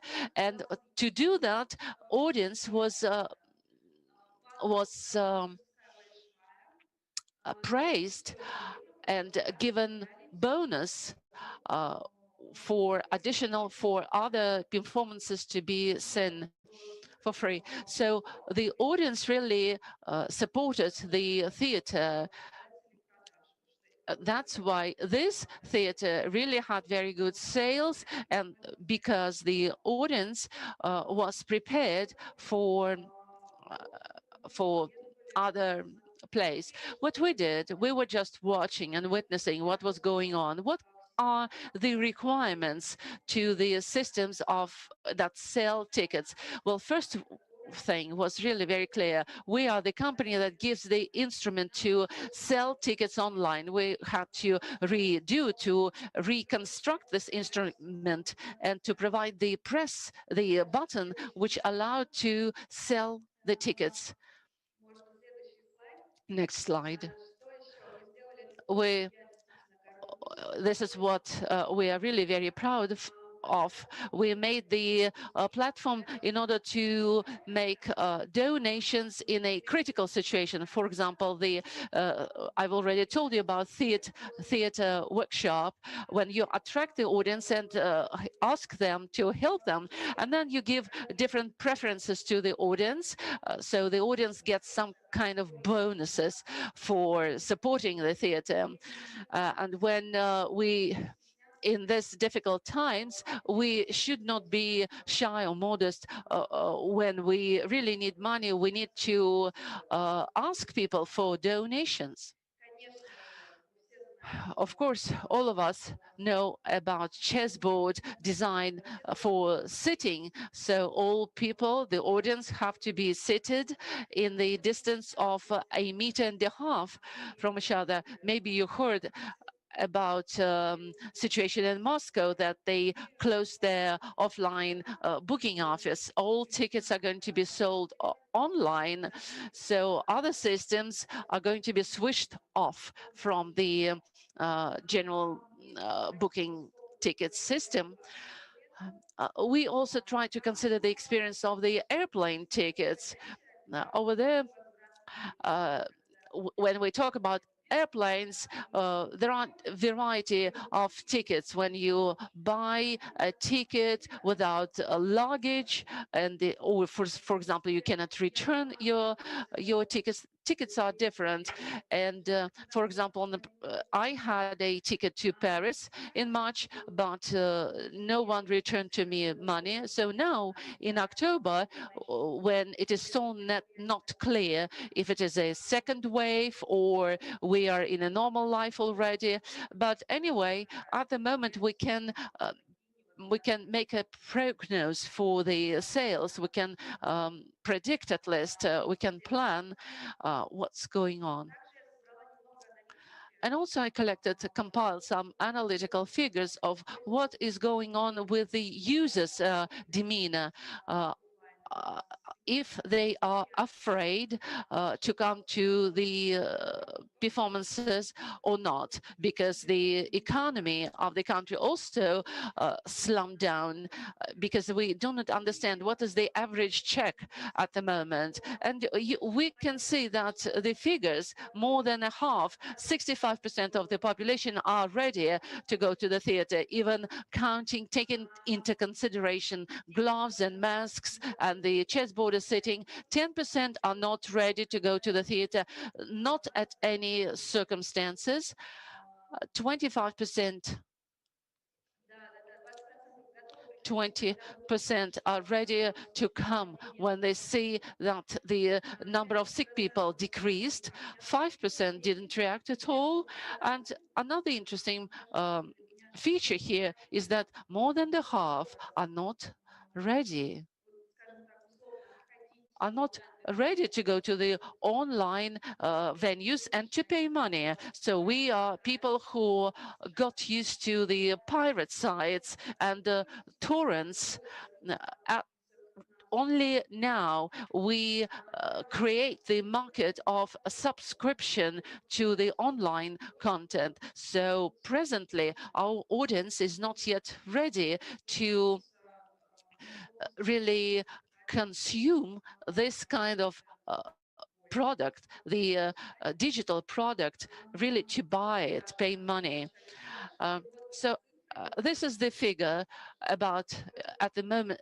At the very beginning, you began with the question of what's going on with sales. So now you can see it. 45% is the slump of the sales. I don't think that we are going to see any changes in this situation before the February of the next year. Speaking about online theater, at the moment, this is the effort which found all of us in an equal position. As soon as we are all allowed to work in a normal way, online is going to be forgotten. But still, we need to remember about online as a very convenient instrument to attract audience. We are not going to replace it with anything. We are not going to stay at home. This is my idea, this is my experience, that nothing is going to replace, to substitute the experience the audience gets in the theater. Maybe you heard about Taganka situation when one of the spectators refused to put on the mask the inappropriate way, so she was forced to leave the hall. So my request, and that was a very big scandal, so my request is to all the theaters, please give or dispense the masks right in the theater. When the audience comes, you have to give them the masks. Thank you very much, Daria. That was Daria Bedner, financial director of the company Radario. And presently we are going to have Ivan Vorepayev. He is the playwright and director and the general producer of the Oka Theatre Company. Ivan, can you hear us? Hello? Ivan? Well, there is a technical issue. Ivan, can you hear us? We can't hear you yet.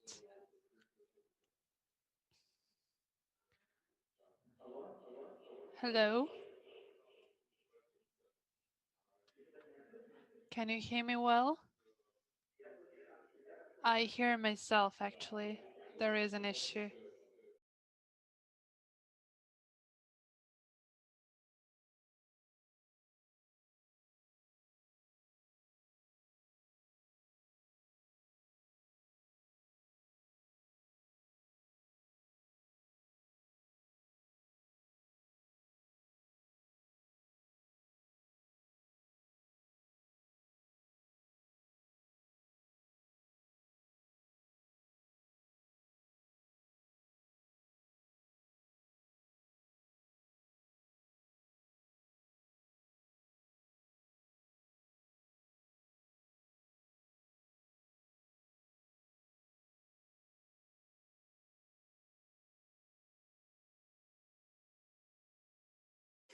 Writing, producing, have you already done something?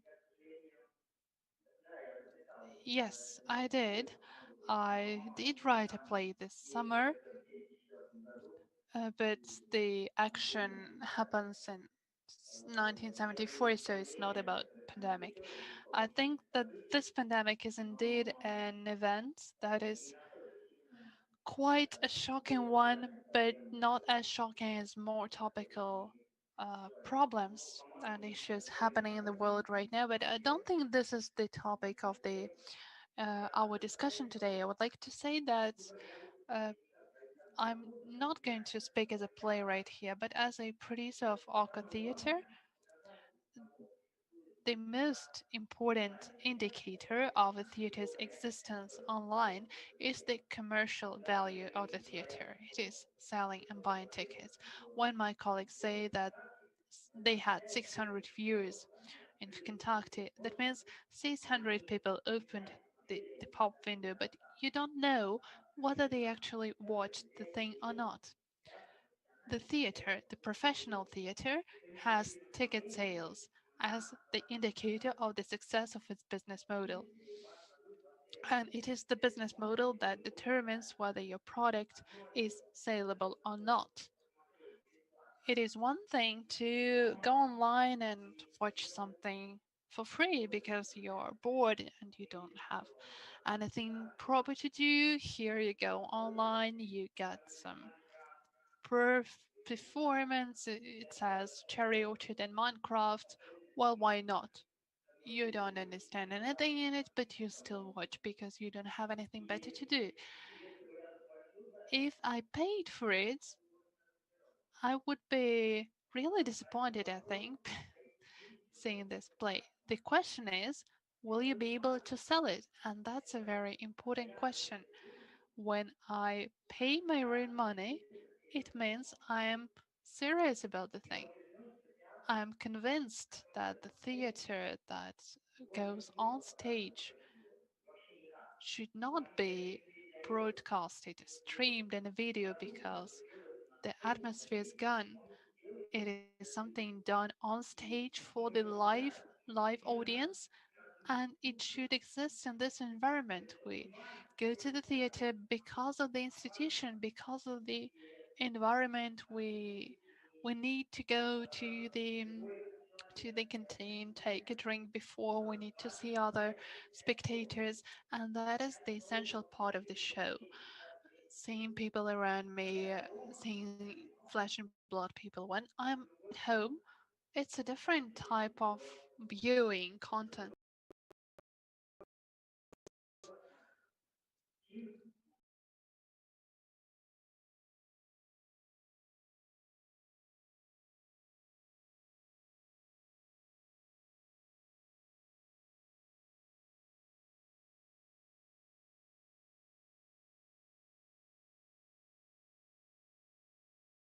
And they are meant to be seen at the cinema or at home. At the same time, it is a performance because we don't have any natural setting there, and the play is at the heart of the production. So it is theater at the same time, but the format is different. It is a theater speaking the language of the cinema. Of course, it is different from filming a normal thing. It is more costly, uh, but it's, let's say, average budget of $500,000. You can produce a play for a smaller sum of money, but it's more costly to produce a film because it will be $1.5 million. So we do it for 500,000. However, in order to see it, people to watch it, people need to buy it. And for me as an artist, buying tickets is an important thing because that's the only indicator for me of the demand for my film. If an art critic or the Ministry of Culture of whatever state decides by giving, subsidies or something, I will never know myself how much demand there is for my art. Imagine a Friday night you are at home, and never mind for the pandemic, it doesn't matter. It's Friday night, you and your wife are hugging together, and your wife's just watching something. So you have Netflix, you have, I don't know, any other cinema online, and you have Oko, and you have a online streaming broadcast from Shakespeare's Globe. Will you choose the last one on a Friday night and online broadcasting? No, never. Otherwise, unless you are, a kind of a goer, uh, but not a real one. If you are a real theater goer, and the number of such people is about 1% of the population of the globe, I'm among them, I will never see a theater production online. I mean, I can wait. I can wait for the trouble to pass and go to the real theater. I will choose Netflix. Or I will choose a theater that is done for me as a viewer sitting on the sofa. And it is not a play, a production from the theater that has been converted into digital format. It's a different thing. So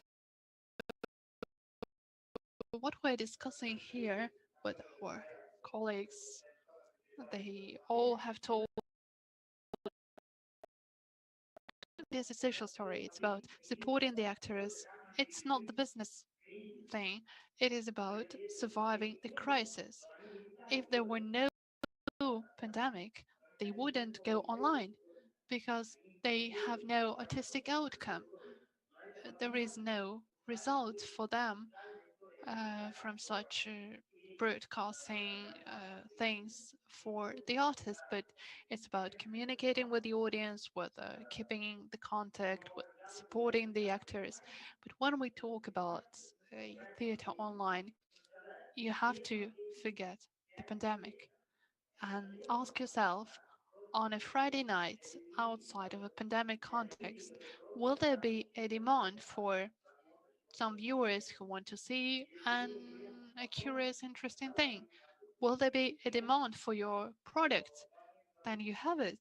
Otherwise, it's not a product.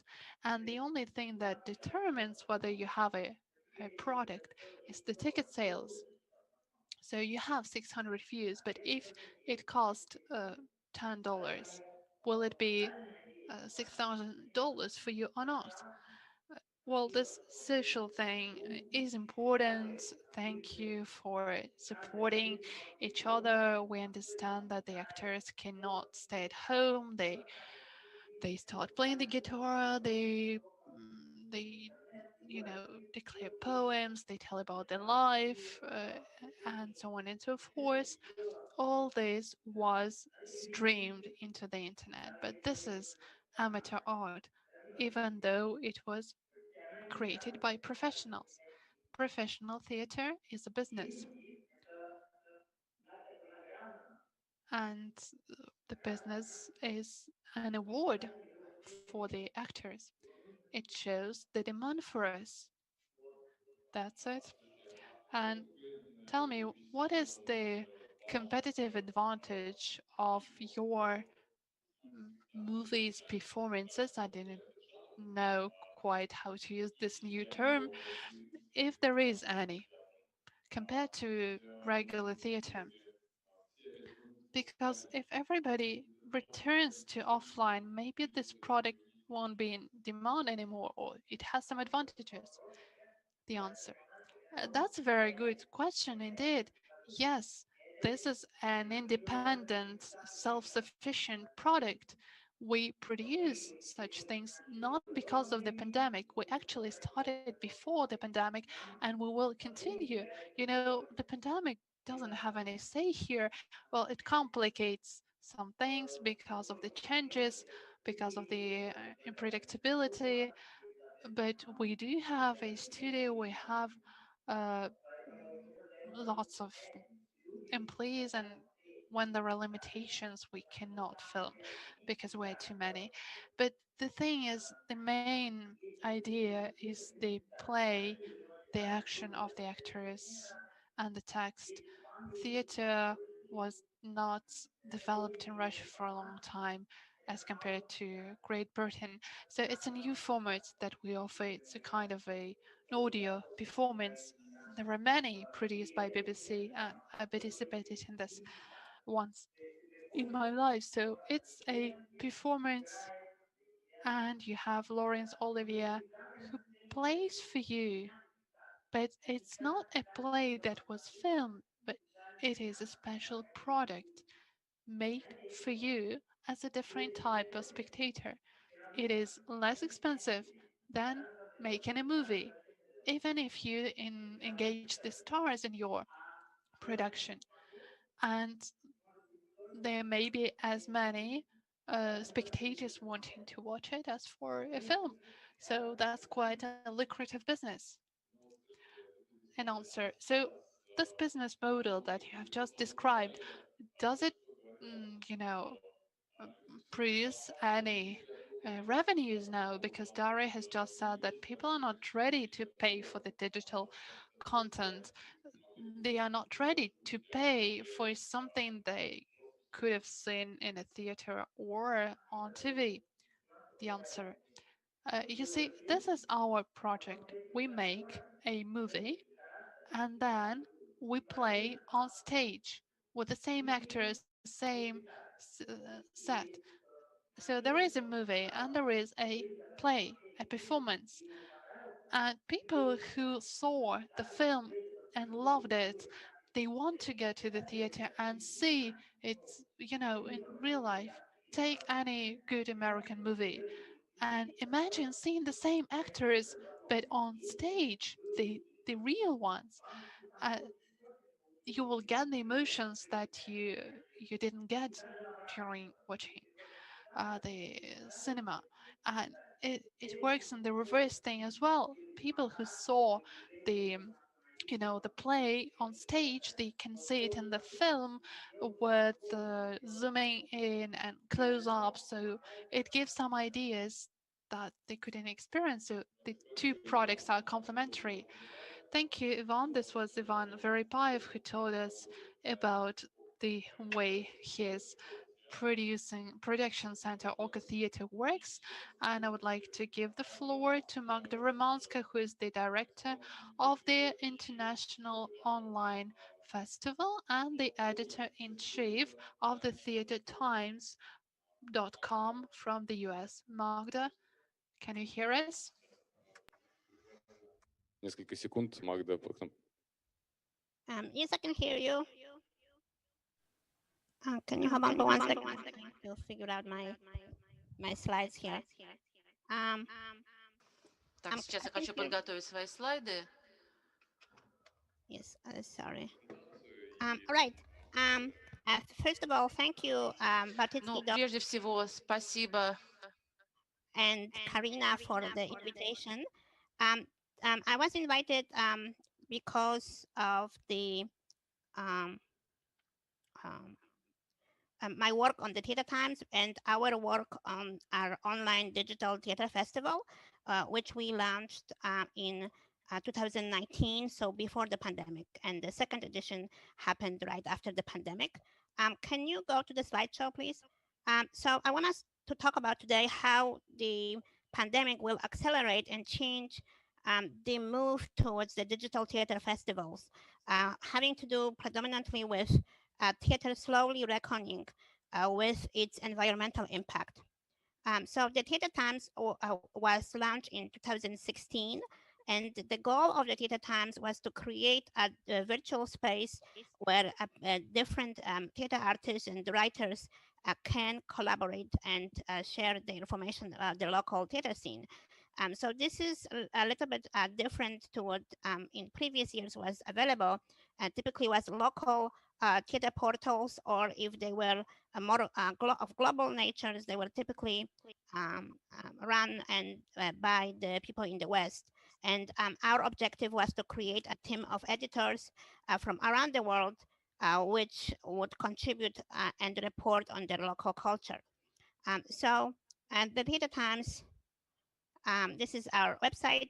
You can search it by sections and by regions. So the regions, we cover all of the countries, and we have editors in most of the countries which we cover.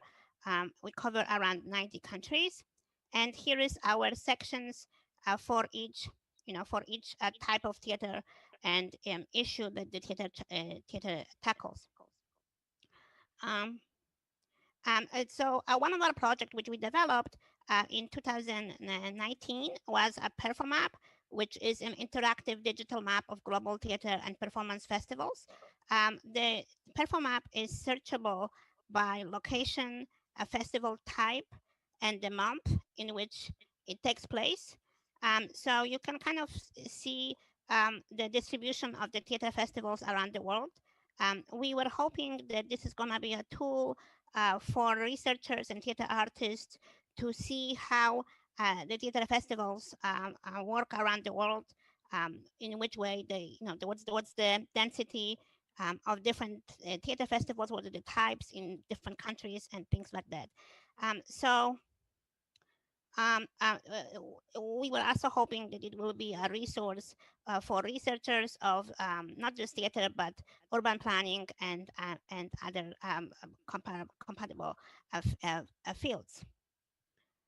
So when we think about theater festivals, we don't always think about the potential impact. So there is the positive economic impact on the local culture, such as tourism, impact on the local economy, hotels, restaurants, hospitality industry, travel industry, impact on art institutions and organization, and of course the employment of the local people.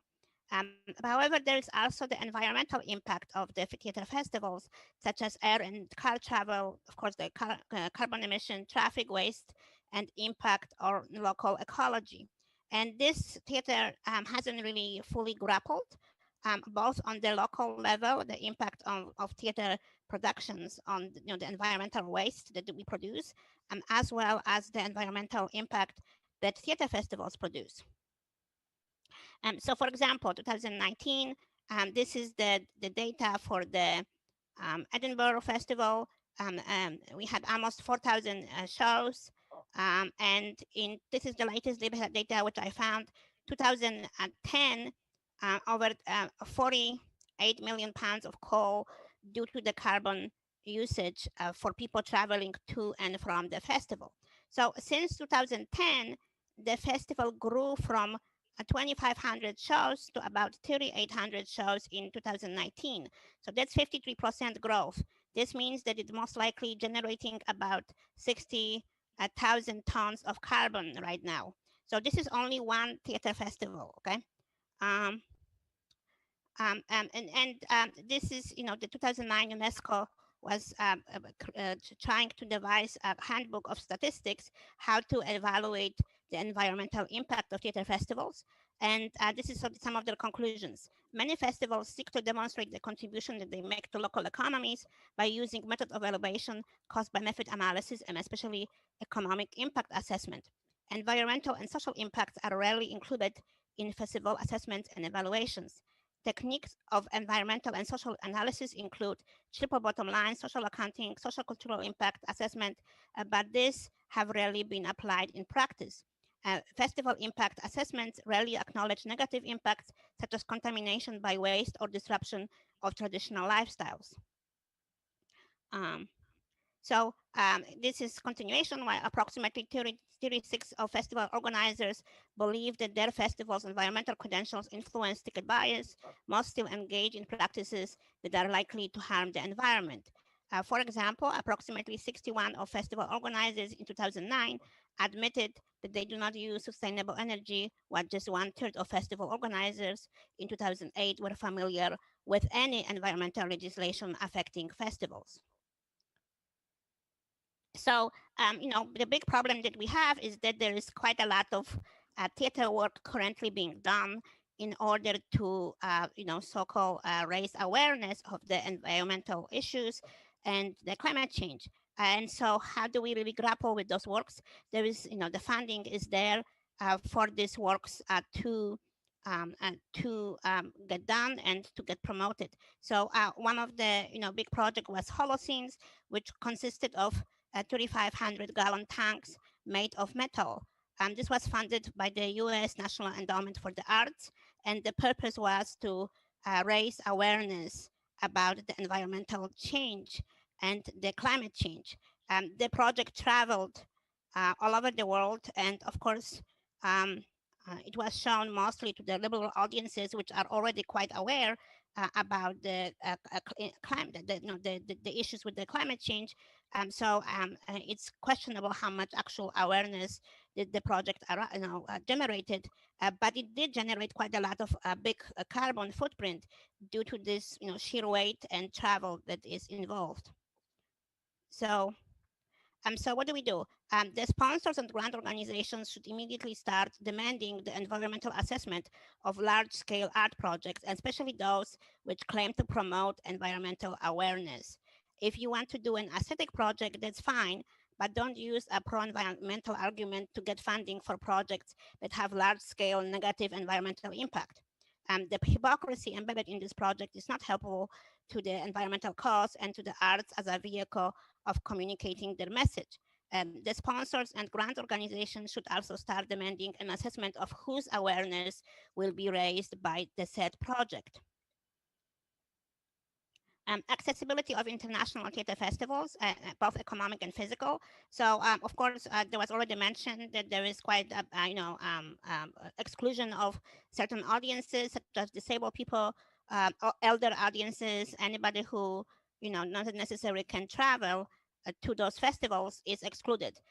As a result, the mainstream audience for theater festivals consists of healthy, well-to-do young people who have the means to travel, either as artists or as audiences. This applies to both the presenting organizations and audience members. Our online theater festival was launched first in 2019 as part of Theater Times. Like Theater Times, it is a service to community. We collaborated with theaters which have government funding, and they stream their shows as part of their audience outreach. This year, the timing was kind of right because the pandemic, the lockdown started in March, and we were already pre-scheduled to start our festival in April. So we started, and eventually we extended it for additional 2 weeks as we had more and more shows that wanted to be shown. This format is good because we get to promote small theater companies which might not necessarily be as well known as the major theater companies. The intimate space created more equal space in who's doing good work, who is able to thrive in this environment is being showcased. We showed 42 shows from 16 countries. Nearly 200 people visited, and we reached over 500,000 people on social media with our post-show talks and discussions. Again, this was all done as a service to community and expanded due to the pandemic. But this is the model that we would like to cultivate and eventually, incorporate that would combine both commercial and service component. So the future of digital theater festivals, pros, increasing both economic and physical access for audiences and theater makers, more equitable engagement model, decrease the carbon footprint and environmental impact, increase experimentation by using new transmedia model. So you have performances that are distributed across multiple platforms. The cons, of course, you sacrifice the element of liveness and social component, the intermingling, the networking, all of those things. So we can ask, like, who is excluded from that if they cannot already go. So this, social component is also a component of, who gets exposure and who gets the networking opportunities. You sacrifice the impact of the community networking on transcultural collaborations. So potential collaborations which might have taken place if people met might not happen. And you sacrifice the economic impact on local communities. Can these cons be mitigated? So this is going to be a challenge that's within the next 5 years, I think. So what should the founders and audiences do? So demanded the estimate of the festival's carbon footprint to be included in the grant applications, demand the festivals propose mitigation measures, demand the implementation of digital component that would increase global participation of both disabled and economically disadvantaged communities, consider sponsoring and funding a digital theater festival that already incorporate more inclusive and environmentally conscious model, consider sponsoring research on digital theater festivals to advance their potential and solve their challenges. This is, some of our work we share, on Theater Times. You can visit, and this is all of the we've been tracking all of the developments in transmedia theater around the world. All of the different projects, some of them more successful, some of them less successful.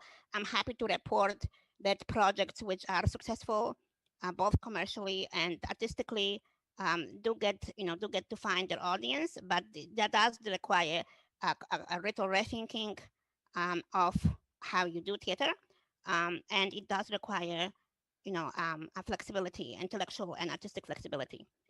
Then we also have a report on the COVID-19, how theaters around the world deal with a pandemic, both from the management point of view and from the artistic point of view and survival point of view. And I also want to kind of plug in those lecture series, which we do on transmedia theater and transmedia arts, which are trying to track the the theoretical developments in transmedia theater. This is it, and with special thanks to my colleagues, and I invite everybody to visit all of our platforms as we are trying to figure out the best potential model for all of these different interactions. Спасибо большое, Магда. Да. Much, Magda. Thanks a lot. That was Magda Romansk, the executive director of the digital festival. So just a little bit of time is left, just about 15 minutes. And this time we allocated for your questions. As far as I understand, we do not have questions coming from the online, but I want to ask Daria, what about you? You mentioned that the first wave of the COVID was not, many people didn't cope with that. What's going to happen with this industry in case of the second wave? I hope everybody can hear me. I can say that they did survive, in fact, but they are business dependent. They depend on the audience and the theaters, so they barely survived. As for the things that are going to happen next, we understand that the ticket selling companies are going to reduce in number and will mostly have some services linked to all the big brands, for example, to Yandex, which is a kind of the Russian Google. So we have all the companies in the telephony services, in banking, who are looking towards the cultural sphere. Alka, for example, that belongs to one of the biggest Russian banks. I think they will be all brand tickets thing and they won't be numerous. Question. So you think the big companies will drive the small actors out of the markets? What will be the effect for the end users? The answer, I don't think there will be any negative effect on the end user, on the spectator. I think a lot will be done to loyalize the spectators. We understand that many ticket sellers actually decided to avoid any fees for buying tickets online for the spectators. But the question is, what will be the situation for the theaters, for the creators of the productions? That is the question. I would like to ask the same question to Marin Day. Marin, can you tell us what the situation is in, well, according to you, is it a kind of a short break during the pandemic and the pandemic comes back in the second wave? What is the strategy for survival and how big was the drop in the sales in Germany? Well, it was big. We had to close the theater by mid-March. Everywhere in Germany, this was the case. And almost immediately, most national state theaters started streaming their archive productions and other little formats like interviews, poems, lectures, things like that, all that. And of course, there was no income. And we got back by mid-August, and our survival strategy actually was to produce as much as possible. So we premiered the shows that should have come to premiere during the lockdown, actually. So they would postpone them and showed them in fall. So and we produced several other shows due to Corona restrictions, like with distance of at least 2 meters on stage and backstage, and we have very, very strict regulations. And there was a plan worked out how the whole production process can be continued during the pandemic. So we are still working. We are working and we are showing our productions. We are making money, but very little, because the seating is restricted to 1/3 of the usual audience. So we made in our experience, the audience is very happy to come, and they are enthusiastic about experiencing live theater. But also they are still following us online, and we gained a lot of followers, online followers in all the social media channels. And as I said before, we are planning to continue our so-called digital stage with several new formats that will be interactive, and that have to be, of course, hybrid forms as well, because as Joachim also said, nothing can replace the real theater experience. Yeah, and it's mainly the same thing all over Germany, actually. In Berlin, it's a bit different. They have like 50% of the audience because, as you know, the federal system in Germany with the Länder, there are different regulations in every country, in every region. So it's, but for most regions, it's only a third. But we don't know what happens now. We are still, yeah, we really don't know. Second lockdown could happen. We don't know. And then this would be really a nightmare for everybody. I think I don't know what will happen then. Really don't know. Спасибо большое. Thank you a lot, Marin, for your answer. And Ivan Veripaev is asking Alexei Platonov how much it costs to get a ticket to your festival, how much it was during the pandemic. And I'm going to add up to the question, how did you actually determine the price? What are the components of this price? Is that question to me? Well, Ivan, I'm going to answer your question. And I feel that you have already put the answer into the question. Yes, the prices were pretty low. On the one hand, we had the subscription system when people paid 1,000 rubles for several performances, and if you missed the deadline, you had to buy a ticket for each of the events. And we understood, of course, that we're rather working here not with a, not for any profits, because we understood that this is a lot of unknown, and we don't have many spectators who don't experience financial problems during this period. I understand this monetary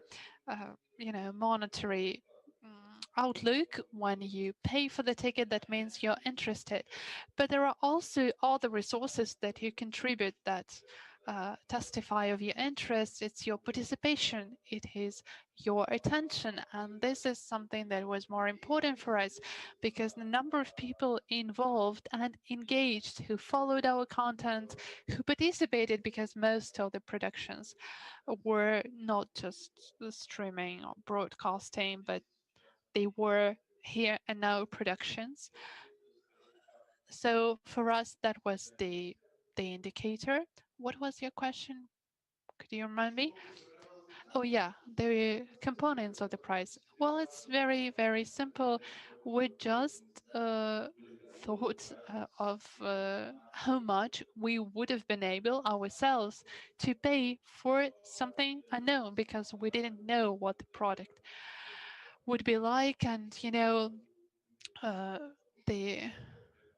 the promotion done by the spectators couldn't start working from the very beginning. We needed to have some time, so we had some symbolic price. 1,000 rubles is quite affordable. It's not very big money, so it's a very easily rememberable price. But I would like to actually detail a bit, because there is another topic. We're talking a lot about uh, new ideas and the cool things that emerged during the pandemic, but there is another important question for which I don't have the answer yet. Why did we do this? Why do we do this? Because I feel we are in a situation where there is the first wave, the second wave, and then we think that we'll actually return to the old normal thing afterwards, and I don't think it will be the case, because our perception changes and our understanding of a piece of joy actually changes. Because me personally, I'm not ready to go to the theater right now, not only because I don't know, I feel myself is at risk. It's 0.10 approximately, but I understand that this machine does not work anymore, that the ecosystem of the theater, the normal ecosystem, is different. Going to a theater, then dining at a restaurant, getting together with friends and discussing the actual life. This ecosystem that was normal for the theater before, and the rituals, they are more important than the final products. And once you take elements away from this ecosystem, when the behavior models change, I I doubt whether it's normal going to the theater altogether, dining at a restaurant. Is it okay? I start blaming myself. I feel that, well, I'm paying money. Why do I pay money for this? So this feeling that the system is broken, that the system doesn't work anymore, that people staying together is, well, staying together with other people is cool. This is gone. This is this is mixed up with a feeling of guilt and apprehension. So the question is how this ecosystem can be maybe restored after the plague, and how it will change. I think that is the first thing to think about. And coming back to the situation Ivan described, when on a Friday night I hug my wife and we watch a performance on the TV. Well, why do this? Ivan, that's a question to you. Why do I do this on a Friday night? Why do I hug anybody and watch a TV performance? I don't think we have any competitive advantage in this field, at least according to me. And there is a question that actually ensues from this. What will be the destiny of the Point of Access Festival? Will it be half live, half online, or will you actually go one of the ways? No, I don't think it will be the same online format next year. It will be, I hope, an offline point of access. It depends on the destiny, as you put it. We're working on the program right now, but I think the most important thing is to answer the question why. Personally, without this answer, my imagine, maybe Ivan has something to uh, to what Alexei has just. Ivan,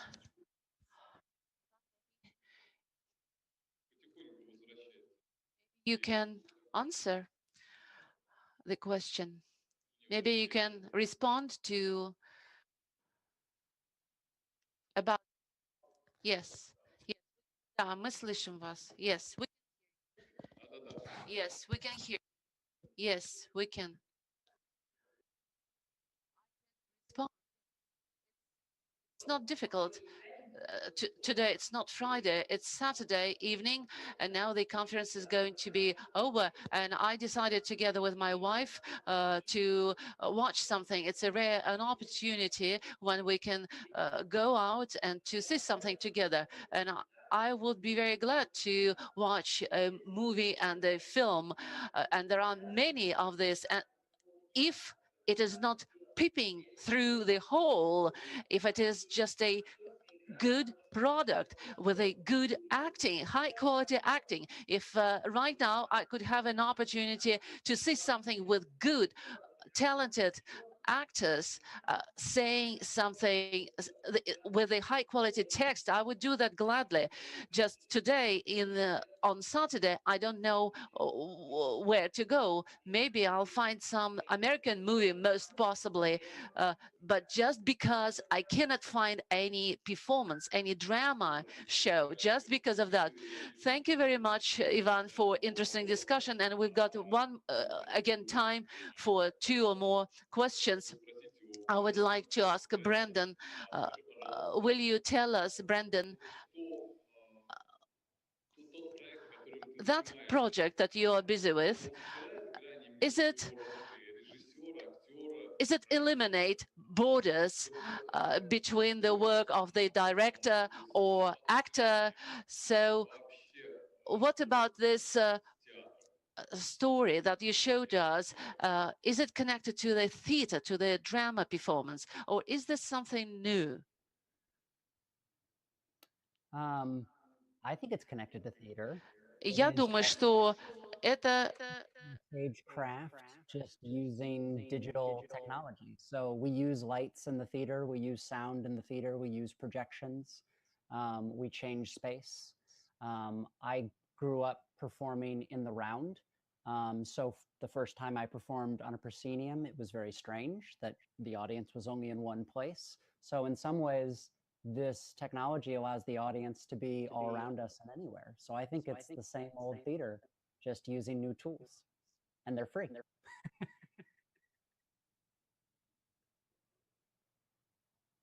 Спасибо большое. Thank you very much. And one more question. I think that we do have time to ask Adam. Adam, will you tell us what is your attitude to the broadcasting of drama performances? Is this plus or minus for any kind of normal live theater? I think it is a plus. I think the fact that you can increase access to that geographically, and people who aren't able to go to a theatre space, I think it's a huge plus to be able to broadcast theatre. For me, it has to be live, and that's what makes it still theatre. If it is live and not once you record theatre, it's an archive or it's a film. But if it's live and happening there and then those same rituals can apply. You can book your ticket in advance and look forward to seeing that show, and you can get ready and you know, have your pre-show meal, and you know, and you might be watching it with other people in your house or in where, you know, where you're living. So I think a lot of those rituals can still apply to digital theatre. But for me, the key thing is that it's live. I just wanted to say quickly, going back to the sort of tickets model, when we moved from free things to charging for our online content, we have a tiered system. So we have a standard ticket price, which is what we would perhaps normally charge for a theatre ticket. And then we have a low income ticket price. So audience members have the choice to pay a lower level if they are struggling financially. But then we also have a supporter rate where people can pay more money if they are keen to support the theatre and to support the company that are performing. And so far, we found that more people have paid at the higher rate than have paid at the lower rate, and that it kind of does balance out to the sort of the medium rate.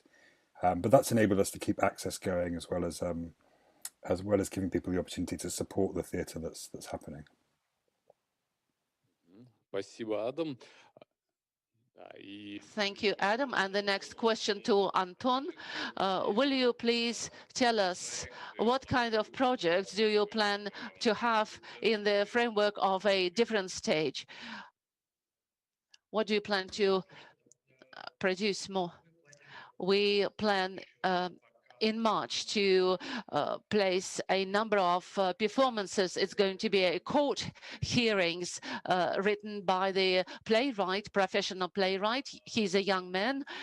He's a young writer, and so we're going to have a number of shows and maybe some other researches of other possible platforms. So these are our plans, but still it is not certain. We cannot tell you exactly how. We just hope it might happen, but research of what kind of platforms you are planning.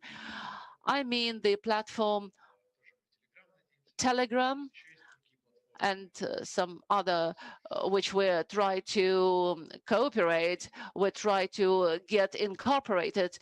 They're less known. I hope that this will work with you. Thank you very much. So I think that all the possible digital and live performances have to get their life, had to develop. Thank you very much for your discussion. We really had a very productive conversation here, despite on all the technical problems. Still, we reached the final. Thank you very much to everybody. Goodbye.